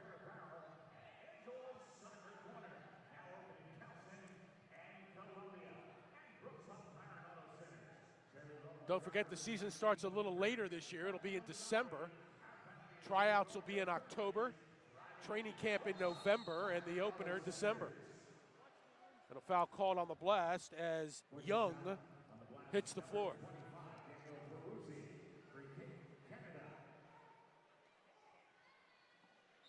Timeout Canada here. 3:12 left in the third. So right now, the Eastern Division, right? It's Baltimore, Harrisburg, Syracuse, well, Utica, and from last year, Florida. But now you've got Orlando and Toronto. Right. So are all of them in the East? Could you put Toronto in the Central? You could. Milwaukee. You could. Is that close enough? Well, I mean, do we have Toronto at this point, too? I mean, Probably that's the other not. part. Well, I mean, you don't know the operations. You don't know what's coming in. No, I'm not saying probably not do we have them. I'm saying probably not to put them in the Central. Are they close enough? I mean, you could do anything you want, but Toronto is really, that's an East Coast city. Well, yes, it is. And then you have Dallas coming back now, and so the realignment there with Dallas. Wait a minute. Isn't Toronto, not to make myself look like an idiot here, but isn't Toronto north of Detroit? No. No, that's Buffalo. Windsor. Okay, that's right. It's Buffalo, right. Toronto's north of Buffalo, which is western New York. It's still, hey, look, Toronto's in the AL East. Yeah, so? Toronto Argonauts are in the Eastern Division. Well, either way, interesting things for the league to consider, and obviously travel plays a role in that as Utica, Harrisburg, all looking for short travel distances. As in the Eastern Division, a lot of these trips up north that go by bus to Baltimore and Harrisburg rather than flights. And, of course, the savings, the less the team has to spend on travel, the more they can spend on the on-field product. So for the league, they'll look at that. The schedule expanded to 24 games, so an extra home game for each team, but also an extra road game for each team. So, it'll be interesting to see as the alignment comes together. And that'll be fun to watch in the offseason as not only the free agency, but the free agent teams come together. I want Soccer Sam back in the league. Well, I think he wants to be back That's in the league, what I too. want. Oh, great ball there by Healy. Lets it play through. Oh, my God. That's what I was talking about. When I was talking earlier about the ball gets on you so quick, that's exactly what I was talking about right there. It's so hard for a keeper. Well, and you remember in the regular season we saw in the game that, I'm not sure where we had an inadvertent whistle. So we heard a whistle on the field, play kind of stopped and then started.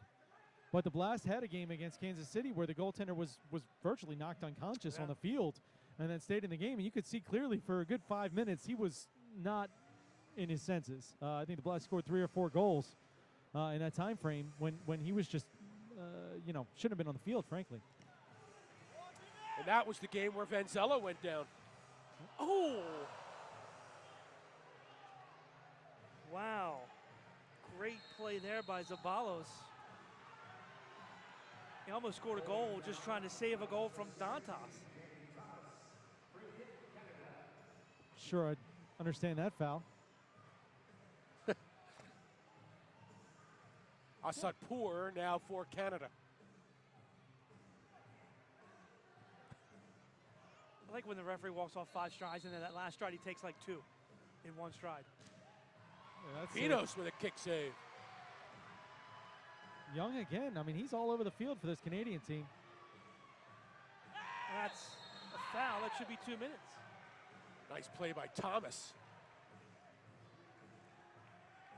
That's a big elbow to be swinging around.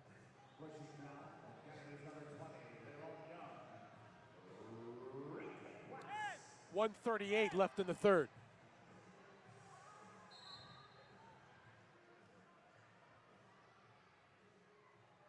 Look at Wow. Vinny. Look at Vinny. He's pulling out all the tricks tonight. Nope. And that's a deep bag. Good cover there by Capinos. Oh! DeSantos trying Did to just injure himself? Injured his pride, maybe. Did he injure himself or his ego? One or the other. Yeah, a little bit of that. combination. There's a goal by Mujin. Well, the Blast were playing shorthanded there. This Dos Santos was all the way back.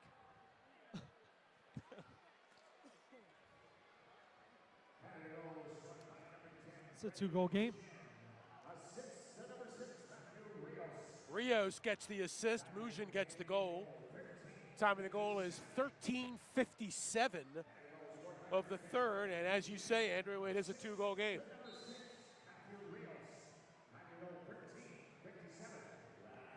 We all remember how many 1-goal games were here last year. No blowouts in this arena.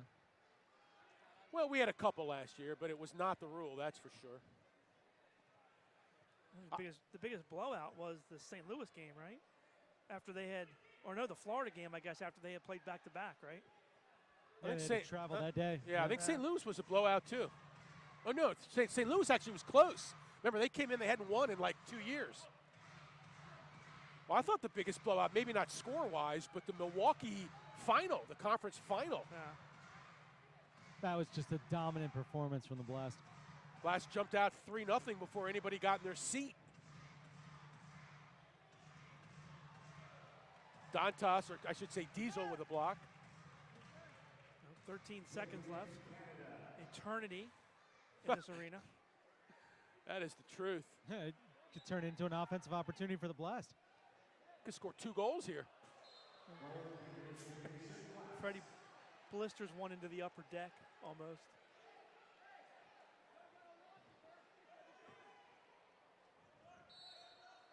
"11 seconds left, plenty of time.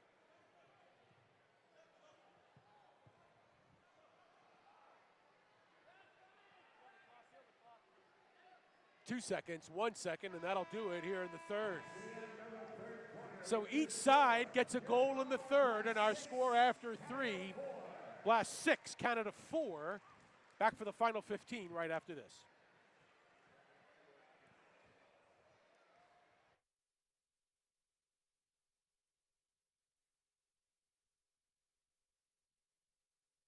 When it comes to getting back in the game, there's only one team to turn to.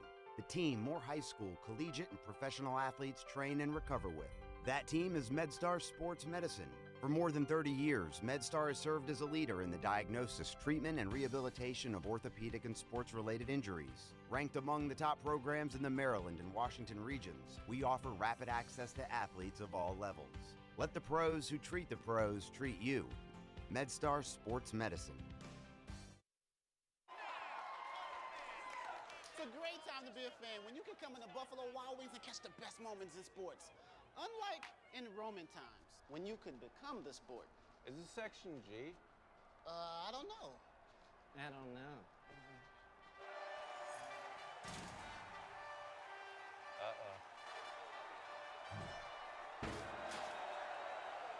Ow. Get the ultimate sports experience at Buffalo Wild Wings.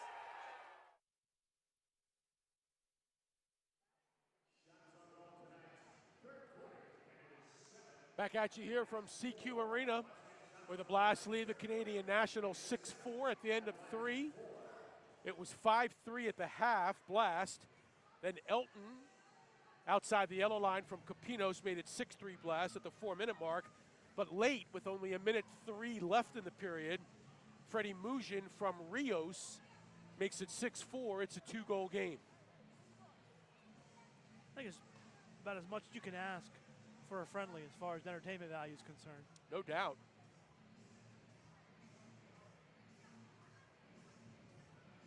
I mean, when you usually say the word friendly in an outdoor soccer game, you got 22 guys on the field kicking the ball around. These guys are pretty much going at it tonight. Yeah, if the rest of the league is watching, this is definitely a advertisement for what you can do in the offseason. I know a lot of teams have been doing these for a couple years now, but You know, I'm just thinking that on a field of this size, with the players so close, it's hard for it to be a true friendly. Oh, you right. know, Yeah, right? Definitely. I mean, you got it's tight. The Blast just tried to restart Yes, in the fourth quarter when it wasn't their turn to restart. I mean, I'm not saying it's unfriendly, but there's nothing really friendly about this. well, the reaction to that was pretty friendly because in a regular season they would have gotten quite a bit more mad. Yeah, at that, exactly, but exactly. The Blast did just try and do that. Oh, whoa. Definitely called that outside the box. Yeah, But there's the friendly element because the Blast would not have reacted that. I guess he was heading into the box, though, right? He was in box vicinity, He was heading towards that way. So box adjacent. Box adjacent. Box-ish. There's Jamie Capinos, now back to Healy. Interesting little battle with Adrian Kahn. Look at this. Pereira.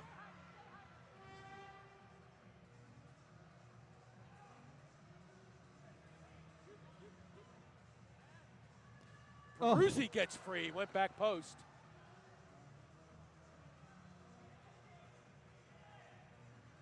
Nice step in by Pereira. Those two pretty slick moves. The first one by Juwan to shake free of Young, and then slick little move by Peruzzi to get some space for the shot. Peruzzi not even moving. Oh, there's a bad pass. What's going on down there? Mello got a little too cute there. Instead of streaking Juwan Pereira wide open. Nice play by Capinos, hugging the near post on that. And that's well done by Jamie Capinos just to clear it. The thing I love about watching games in this arena is you really have to take advantage of your scoring chances. That's nicely done by the Canadians. Because if you don't take advantage of your scoring chances, the other team automatically gets one. Rocha with the goal, Mugin with the assist. And guys, guess what? We got a one-goal game. Take a look. That's nice work right there.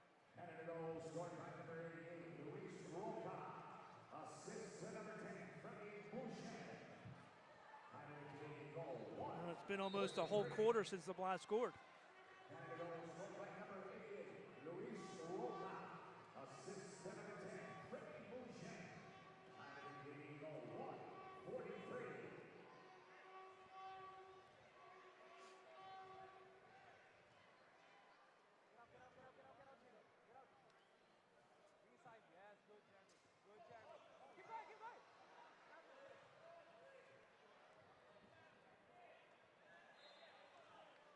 Bad break there for the Blast as the ball kicks off the boards and hits Jeremy Raley high. Goes over.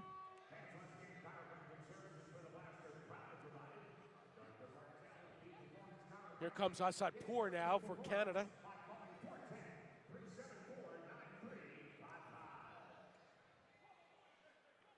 I tell you, Team Canada has really settled in nicely here as this game has gone along. Last year, the Blast had 12 one-goal games in the regular season of 22. They were 9-3 in those games. Look at that move.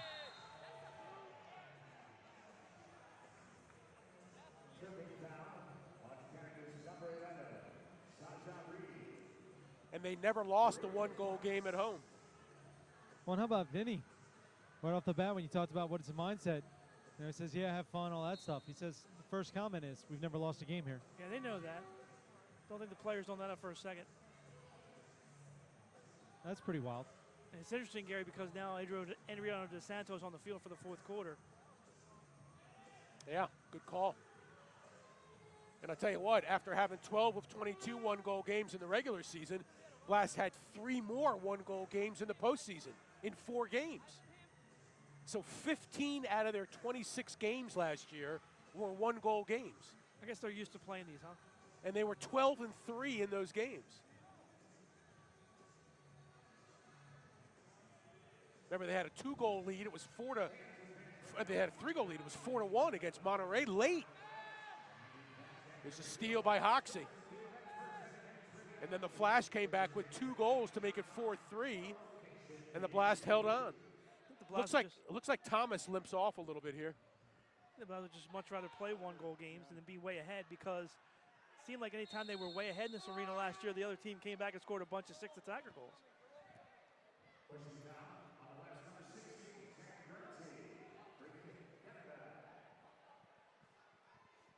Blast by 1 with 11 minutes left. A nice step in. That's by Guernsey. Good evening. You know, I really liked what Guernsey told you, Andrew, about the swagger that this team has. Guernsey on the back post.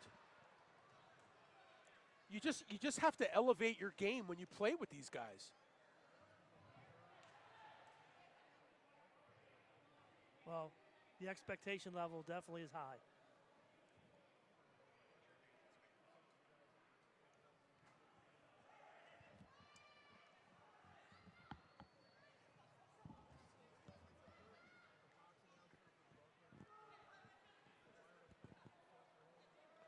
What's the situation?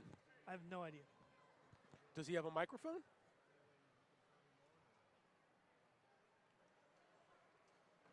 Looks like we've lost Andrew.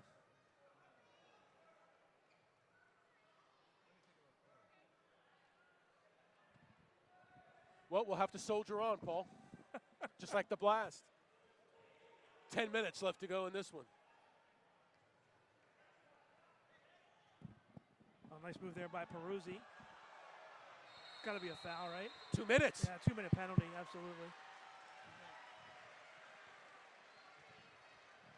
Time of the penalty, 5:10 of the fourth. And first man-up opportunity for the Blast. Canada 0 for 1 on the power play.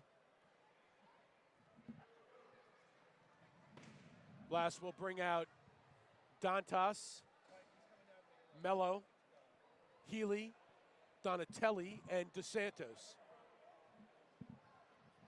Canada will defend with Rios, Roja, Asadpour.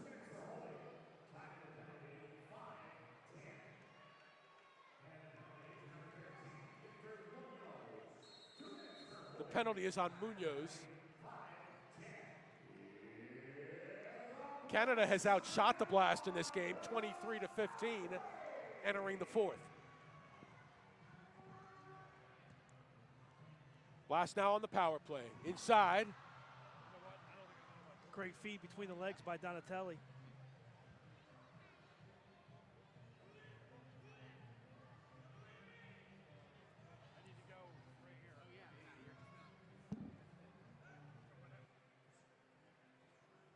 Good seal there by Dantas. Foul call here. Well, we have some technical difficulties with Andrew down on the field. They're trying to work it out.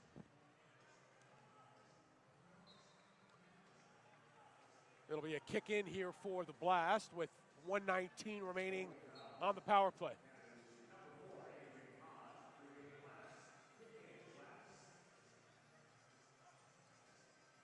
a big spot in a friendly game.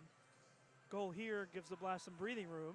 Nice but a work kill, inside. Yeah, a kill here could really give Team Canada some momentum.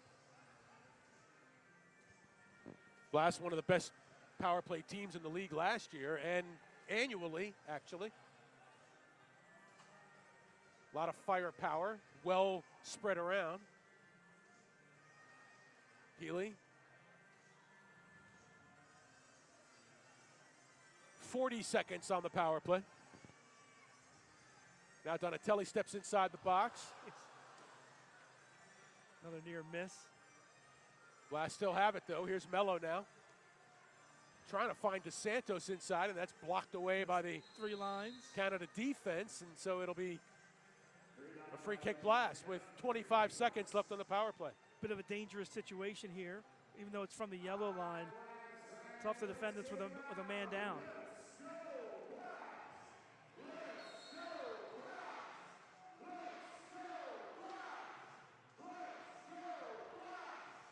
Oh, nice little parry there. With DeSantos lurking around. Healy's open. Good cut. Too high. 12 seconds left on the power play. Goal kick Canada. A pass a little bit behind Donatelli. All the way up on the concourse. First time we've seen that.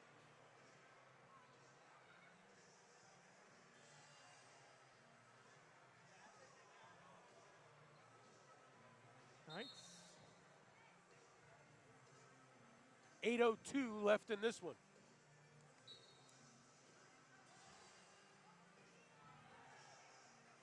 Well, dangerous pass here.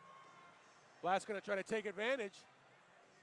Goalkeeper, he's dancing back there. 1 second left on the power play, and it's a foul against Baltimore.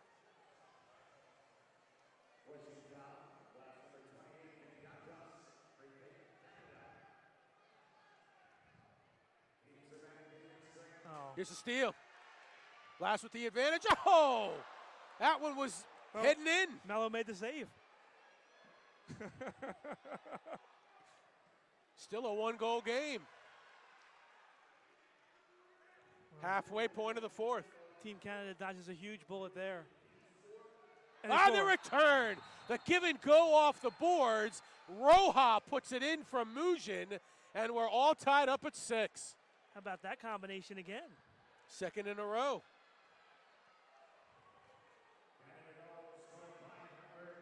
Brand new game. Time of the goal, 7:33 of the fourth.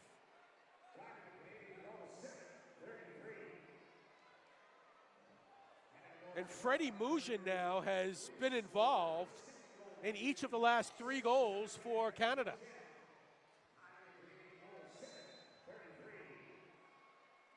The Canadians have outscored the Blast. They've scored 6 out of the last 8 goals in this game. And who's got the tired legs now? Timeout on the floor, tied at 6. Back after this.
Time back in now here in the fourth, 7:20 left. Blast and Canada tied at 6. The Canadians have scored the last 3 goals. End of the third, and then 2 here in the fourth. That one just wide. Great strike by Diesel there, just misses again. Nice step in and move by Mello. Mello tripped up, no call. Play on. Blast can remain with possession. First tie we've had. Canada has never led in this game. Here's Pereira.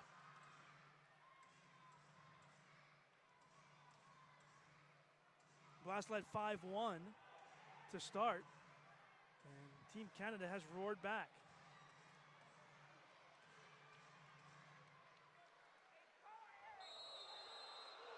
Oh, the blue.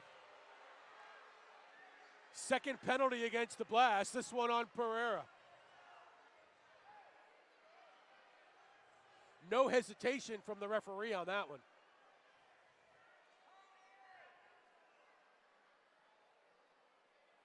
Definitely an elbow.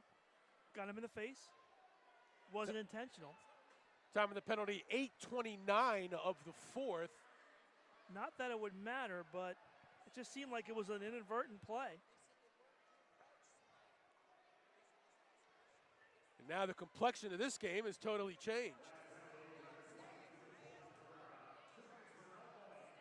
Canada with a power play and a tie right now.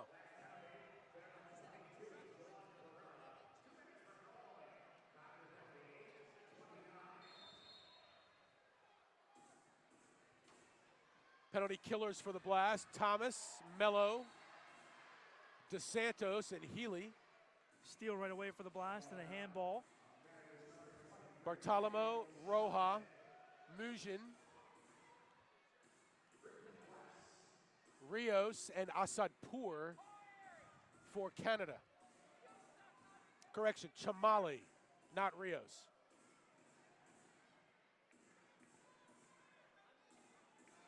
Here's Chamali now. 1:30 on the power play, and that's up and over. It'll be a goal kick for Capinos. I definitely don't have these numbers, but we talk about the Blast being unbeaten here at this arena. I'm trying to remember the last fourth quarter deficit they've had at this arena, or if they've ever had a fourth quarter deficit. It's a good question.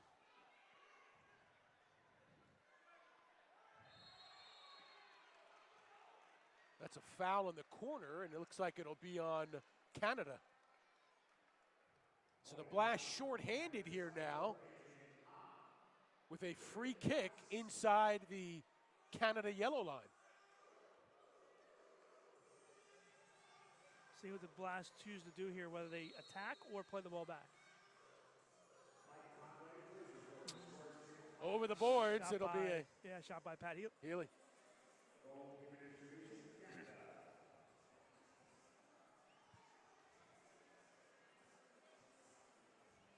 So the Canadian Nationals trailed 4-0 early in the second, 5-1 with 5 minutes left in the second, and have come back now and have outscored the Blast 5-1 since then.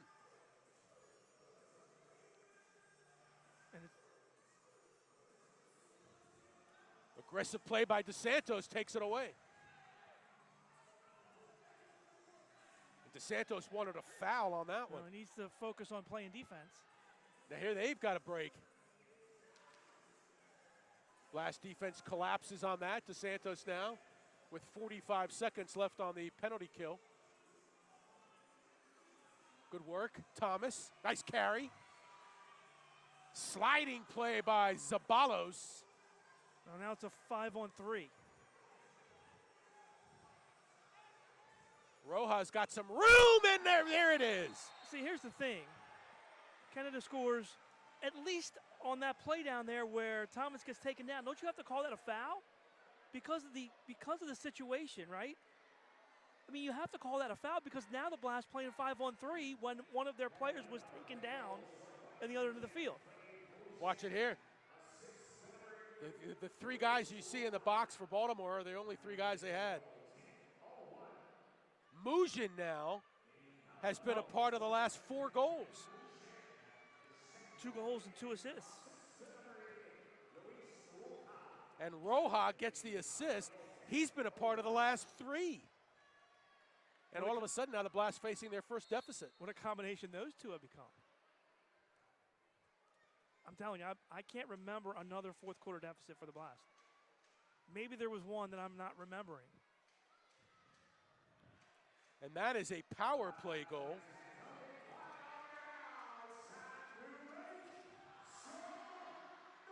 Peruzzi couldn't get a good foot on it. And now a foul called on the Blast. 4:38 left to go. Haven't seen too much of Vinny Dantas in the fourth quarter.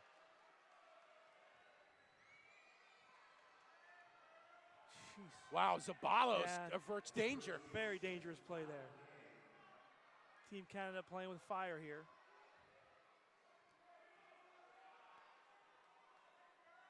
Blast pressuring with Peruzzi and Pereira.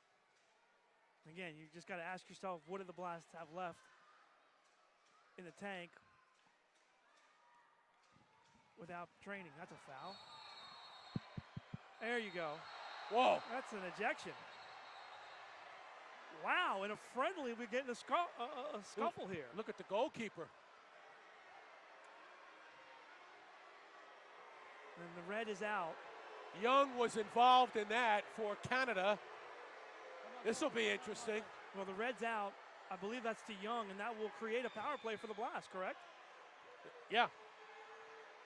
Young is out, and it'll be a power play. And rightly so. I mean, I'm sure the officials are going to chat here.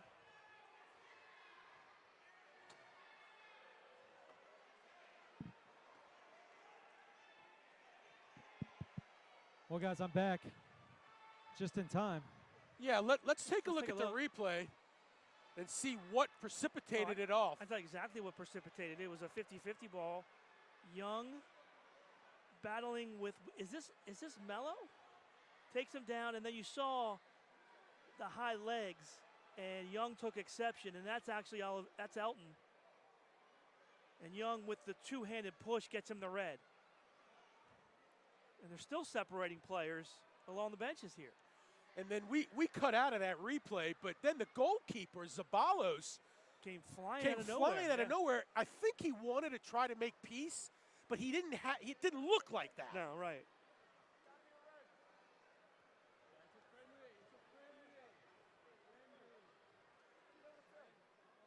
So there's 4:09 left in this one while the officials sort it all out.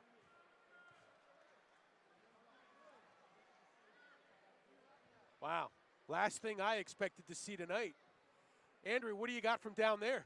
Well, it's a lot of talk back, reminder that this is a friendly, and the Canadian teams doesn't seem to feel that the play from Oliviero was very friendly at all. Of course, from the Blast standpoint, they've been seeing it several times now and been upset. Cooler heads seem to prevail as Vinny Dantas and over there Pat Healy and Donatelli, but now the officials are talking about the ejections and trying to sort that out. Freddie Mugin, of course, being a Blast player for one season and a guy that's been in this league for a long time over there making peace. So the tempers seem to have calmed down. Even Dos Santos, well, now Dos Santos is back over, reigniting, reflaring a little bit. It's doing what Adriano does, but other than that, I was going to say it's calming down a little bit, but he's just stoking the embers. And if you look to your right, Gary, there's Danny and David over there kind of laughing, going, this is like an everyday occurrence when we played. Oh, man, there were times. This was like a every quarter occurrence when we played, right? Well, yeah, I mean, there's no blood. Nobody's been arrested. It's kind of tame by the old league standards. The heat and the spirit back in the day, my goodness. And the irony is Kelly and Bascom were on the other team. Yeah, they were the ones, the Blast fans were booing half the time. And our good friend Lee Tashantaret. Yep, him too. Public enemy number one until he put a Blast uniform on. They all came home. Good times. Well, Young has to be ejected, right? Yeah. I mean, Young has to be ejected here, right? You know what? It's funny I say that. I say good times, and you know, reflecting back on it, obviously. But there were some ugly moments, though, between the Heat and the Spirit back then. Oh.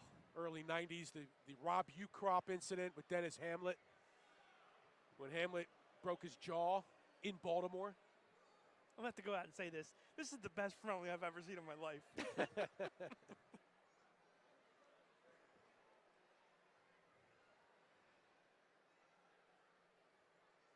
Again, the referees sorting it out among themselves. And you see the two teams, you know, emotions are in check now. I mean, I guess the question becomes, is Young just the only player ejected? Yeah, right? It's either him or both. But what did anybody else do to warrant an ejection? Right. Oliveira was making a play in the play of game. It was really Young who did the extracurriculars twice. First he pushed him down, and then when Elton got back up, he pushed him again.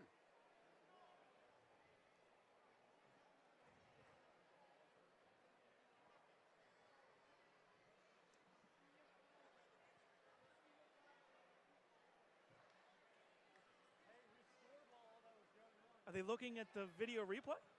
Andrew? They are not allowed by rule to look at video replay. Oh, are they playing Tetris on their phone? What are they doing? Well, they're doing something with the phone. They're not allowed to do anything with video replay by rule. Okay. So, Andrew, what's the rule? I tell you one thing, though, and we have not talked about it enough, how good-looking these Blast jerseys are. The 1994 World Cup, greatest jerseys in the history of professional sports, in my mind. These beautiful, beautiful jerseys. As we'll see here, and the two captains are come together, and the referees have their decision. Mujin and Donatelli. You'll know by the expressions.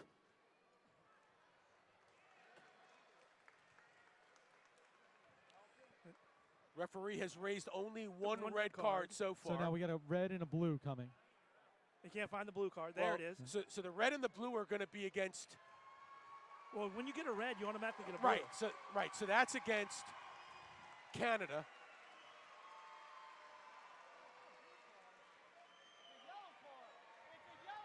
But now, let's see. Well, he hasn't brought out a yellow card yet. It's going to be a. Well, they're trying to figure out if it's a yellow or a blue. The Blast should get a power play here.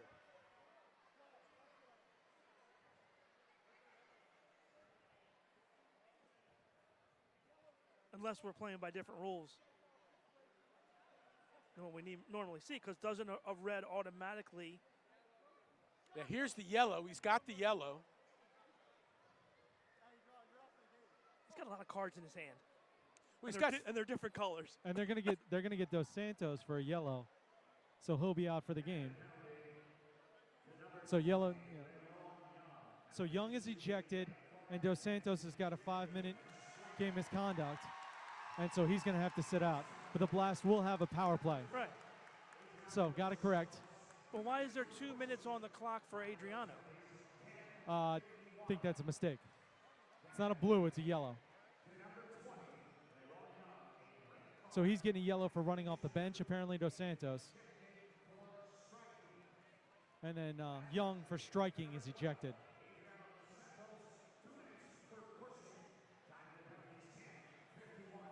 So they also have another penalty for Dos Santos. They haven't announced that they've awarded a blue. They have just a yellow. Well, how can the Canadian team have a player ejected with a red and be on the power play? They're not on the. You look up on the board, Andrew. No, I think it's a mistake on the board. Okay, so it was Elton De Oliveira that got the yellow. 26 is in for the rest of the game, not 12. They announced that, but the Blast will be on the power play. All right, well, you tell the guys you're standing right next to them, tell them that there's a power play for the Blast then. Yes, no, they're fixing that now. Canada has 4 men on the field. Well, how can the Blast have 5 men on the field when there's a player in the box serving 2 minutes? He's not serving 2 minutes, Paul. He's serving 5. It's a yellow card. He's serving 5. That's been announced. He's And- serving 5 on the yellow. It's a mistake on the board. If Adriano got ejected, why is he still on the field? Adriano was not ejected. Number 20, Chris Young, for them was ejected. Adriano was not. They misspoke. They corrected it. Adriano was originally awarded the yellow, but 26 was changed. All right, so he's got 5 minutes? He's got 5 minutes. He's done for the game. Well, so why Elton's isn't done. why isn't he in the box? Elton is in the box. Well, no, why isn't Adriano in the box? Adriano did not get the yellow. Was misannounced. It was Oh. supposed to be on De Oliveira, and On it was Elton. yes. All right, so the Blast have You know, you guys sound like Abbott and Costello. The Blast have a 5-on-4 who's on first? for 2 minutes. Correct. I got you. All right, so basically don't pay any attention to the scoreboard.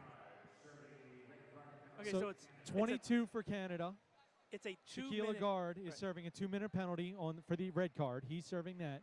For the Blast, there's a 5-minute penalty. It's marked on the board as 2 minutes. I got you. I got you, Andrew. So the final result is a player ejection for Canada, and the Blast is on the power play. Well, if the Blast tie this up, then Dos Santos would not be available for the first minute of overtime. That's correct. If we're playing overtime, I think that's still being decided. Oh, okay. Got you. Well, this is pretty much going to turn into 4 whatever of power play time, because if the Blast don't score, they'll go 6 attacker. Ball still in play.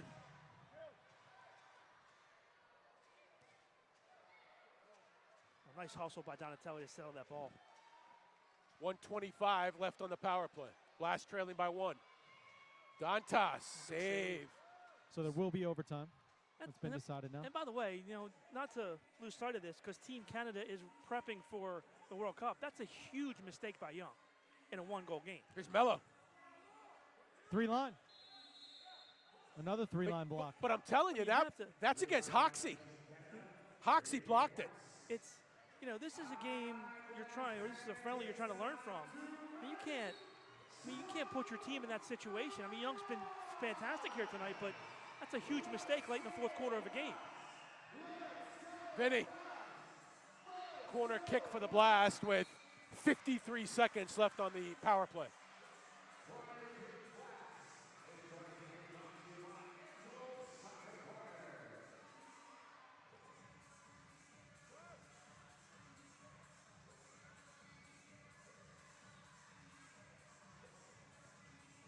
Through the box. That one broken up by Bartolomeo.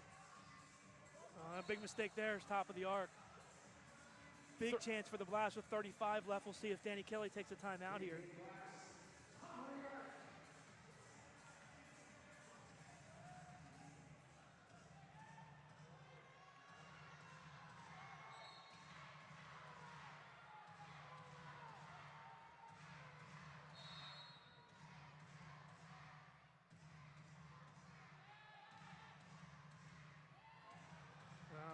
Hoxie, the third option there. Nice D by Canada.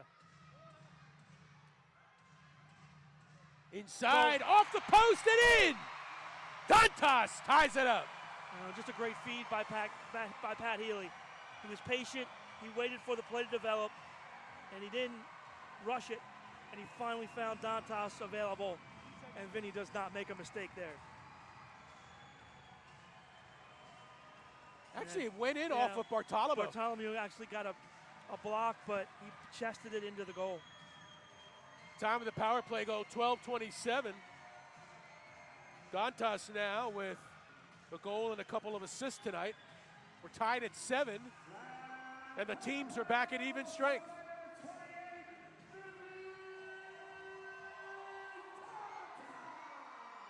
And Andrew, you did confirm we're playing overtime. Yes, that has been announced now to both benches, as there will be overtime. There's an eternity left in this fourth quarter. I know.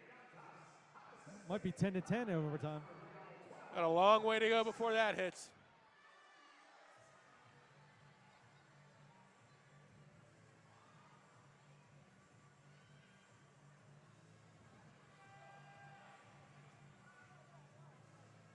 Blast now being very aggressive.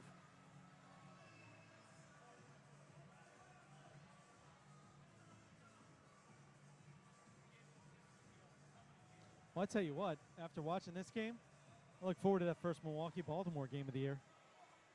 I'm looking forward to any game. Here's a steal. Just wide from Peruzzi. Zabalos with a save. Peruzzi was taken down violently from behind. Zavalos didn't see that last shot that was taken. He just barely put his hands up and got that save. Yeah, he hasn't seen a couple. They've really come up on him. He had the one over here on the left side in the first half that I don't think he's seen it yet. And Bruce just missed on that first attempt before he got hauled down. Should have been a foul.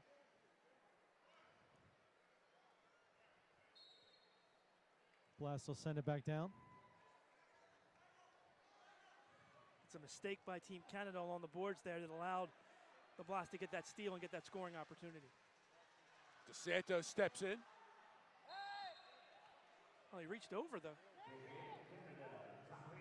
Oh, top Jeffrey of the arc Mayer here. situation. There's a Jeffrey Mayer situation along the boards there. I thought the fan reached over. I agree. Let's go to replay. There's not a good Blast fan there. There's got to be etiquette if you sit in the first row. We've never really talked about that. By the way, the Blast just got away with. Here we go. Pereira. Yeah! Unreal. Oh, it's not over yet. It's not over yet, but the unreal part is how, when you blow opportunities to score, the other team makes you pay in this arena. It's unbelievable. And they just botched the restart into the wall. Here it is, and then on the other end, that's the finish. Jawan just chips it right over the goalkeeper. Look at just the style on that finish. Here comes the sixth attacker. Oh! This game is really not over.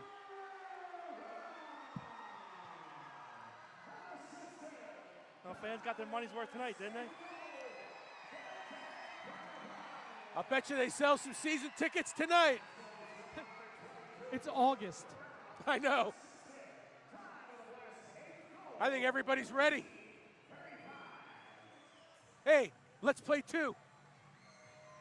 Man, how many times have we seen the resilience of this team? Again. They just don't go away, ever. It is not over until the final second ticks off the clock. Seen it time and time again. Regular season, playoffs, friendlies, it doesn't matter. Pereira, 2 goals and an assist. Dantas, an assist, or 1 goal and 2 assists. Mello, a goal and an assist. Getting goals from everywhere. Guys, a little bit of a sad side here is Marco Terminisi has come back to the field to see his teammates, and he's on crutches as he comes back over to the Canadian bench there. So what was a fun and exciting story for him coming back at 27 after being out of the game for a while. Looks like it'll have a sad end, at least tonight, as he's on crutches to finish the game.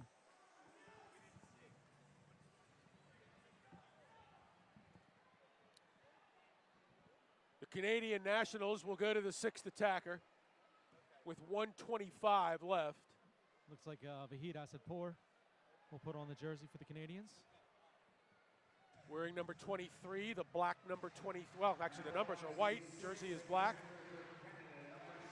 How many times, guys, through the years have we seen Vahid Asadpour as the 6th attacker?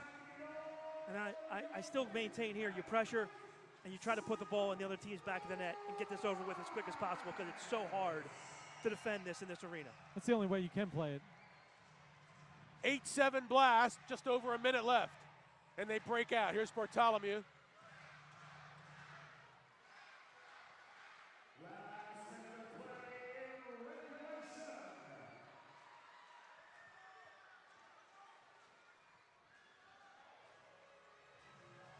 Man, Blast doing a nice job of keeping Team Canada out of their end of the field. They haven't even touched the ball in the offensive end yet.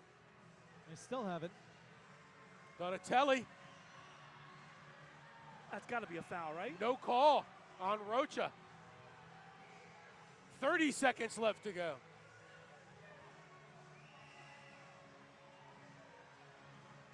Bartholomew. Gives it up. Donatelli. Oh, what a header by Asadpour. There's some tired legs out on the field right now. 12 seconds. Asadpour lines it up. 6 seconds. Asadpour blocked. 2 seconds, 1 second, and the Blast have done it again. Boy, how lucky can you be?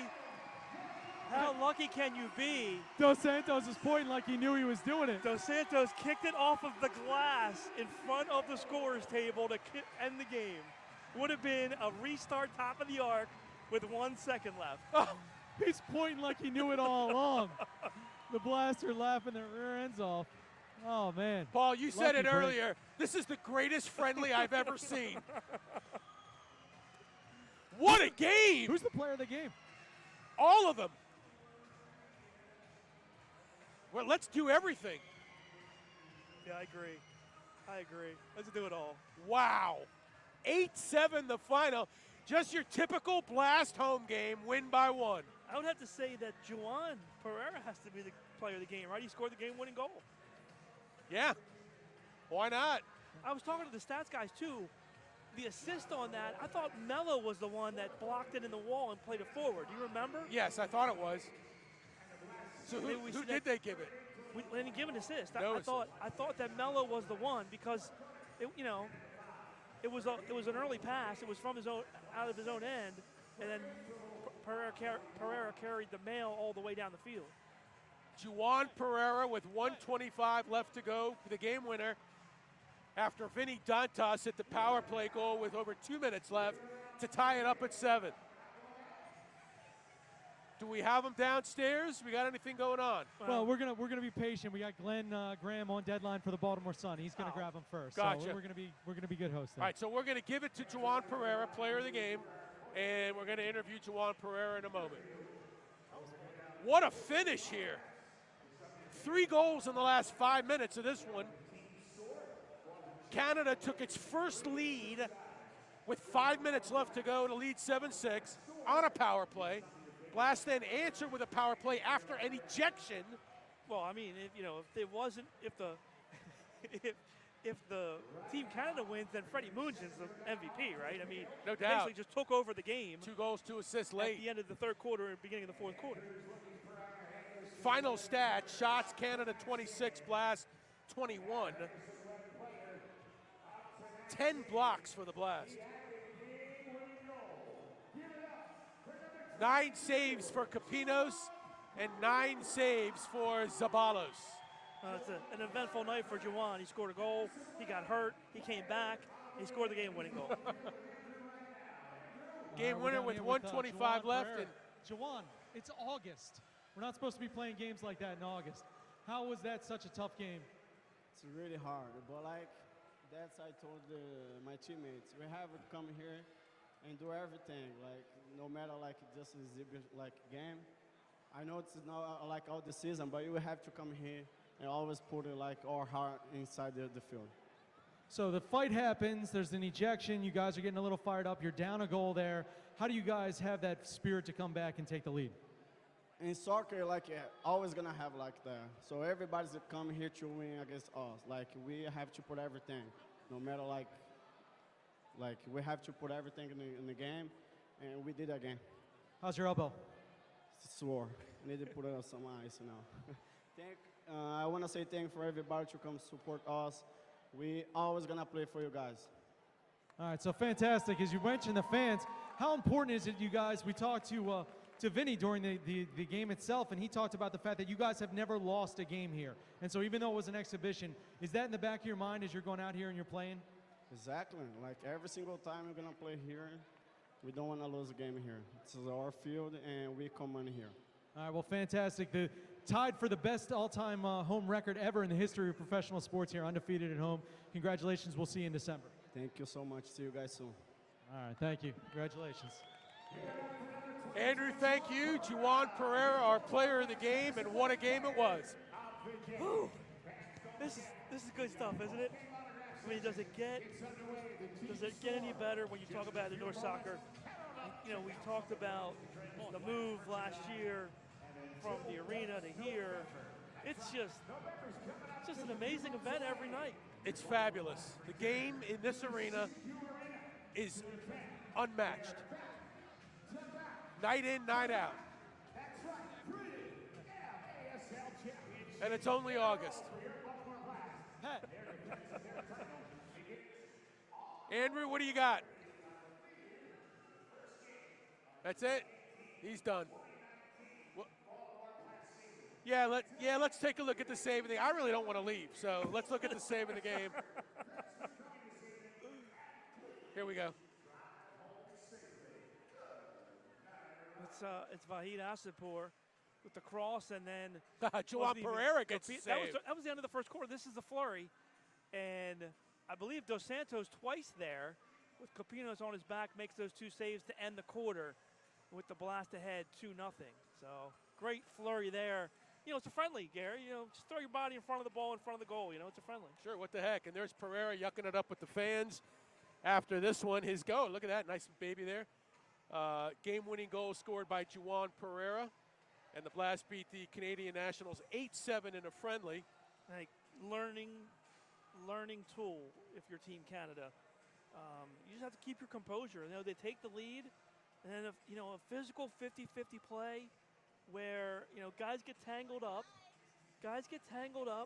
and obviously there was a little physicality there, but you just can't come off the floor there and with your 2 hands push somebody to the floor and get ejected. I mean, that's something that's a learning situation that head coach Juliano Oliveira can use with his team tonight. Yeah, and that turned the game around. That foul and that red card on Young, and then the Blast.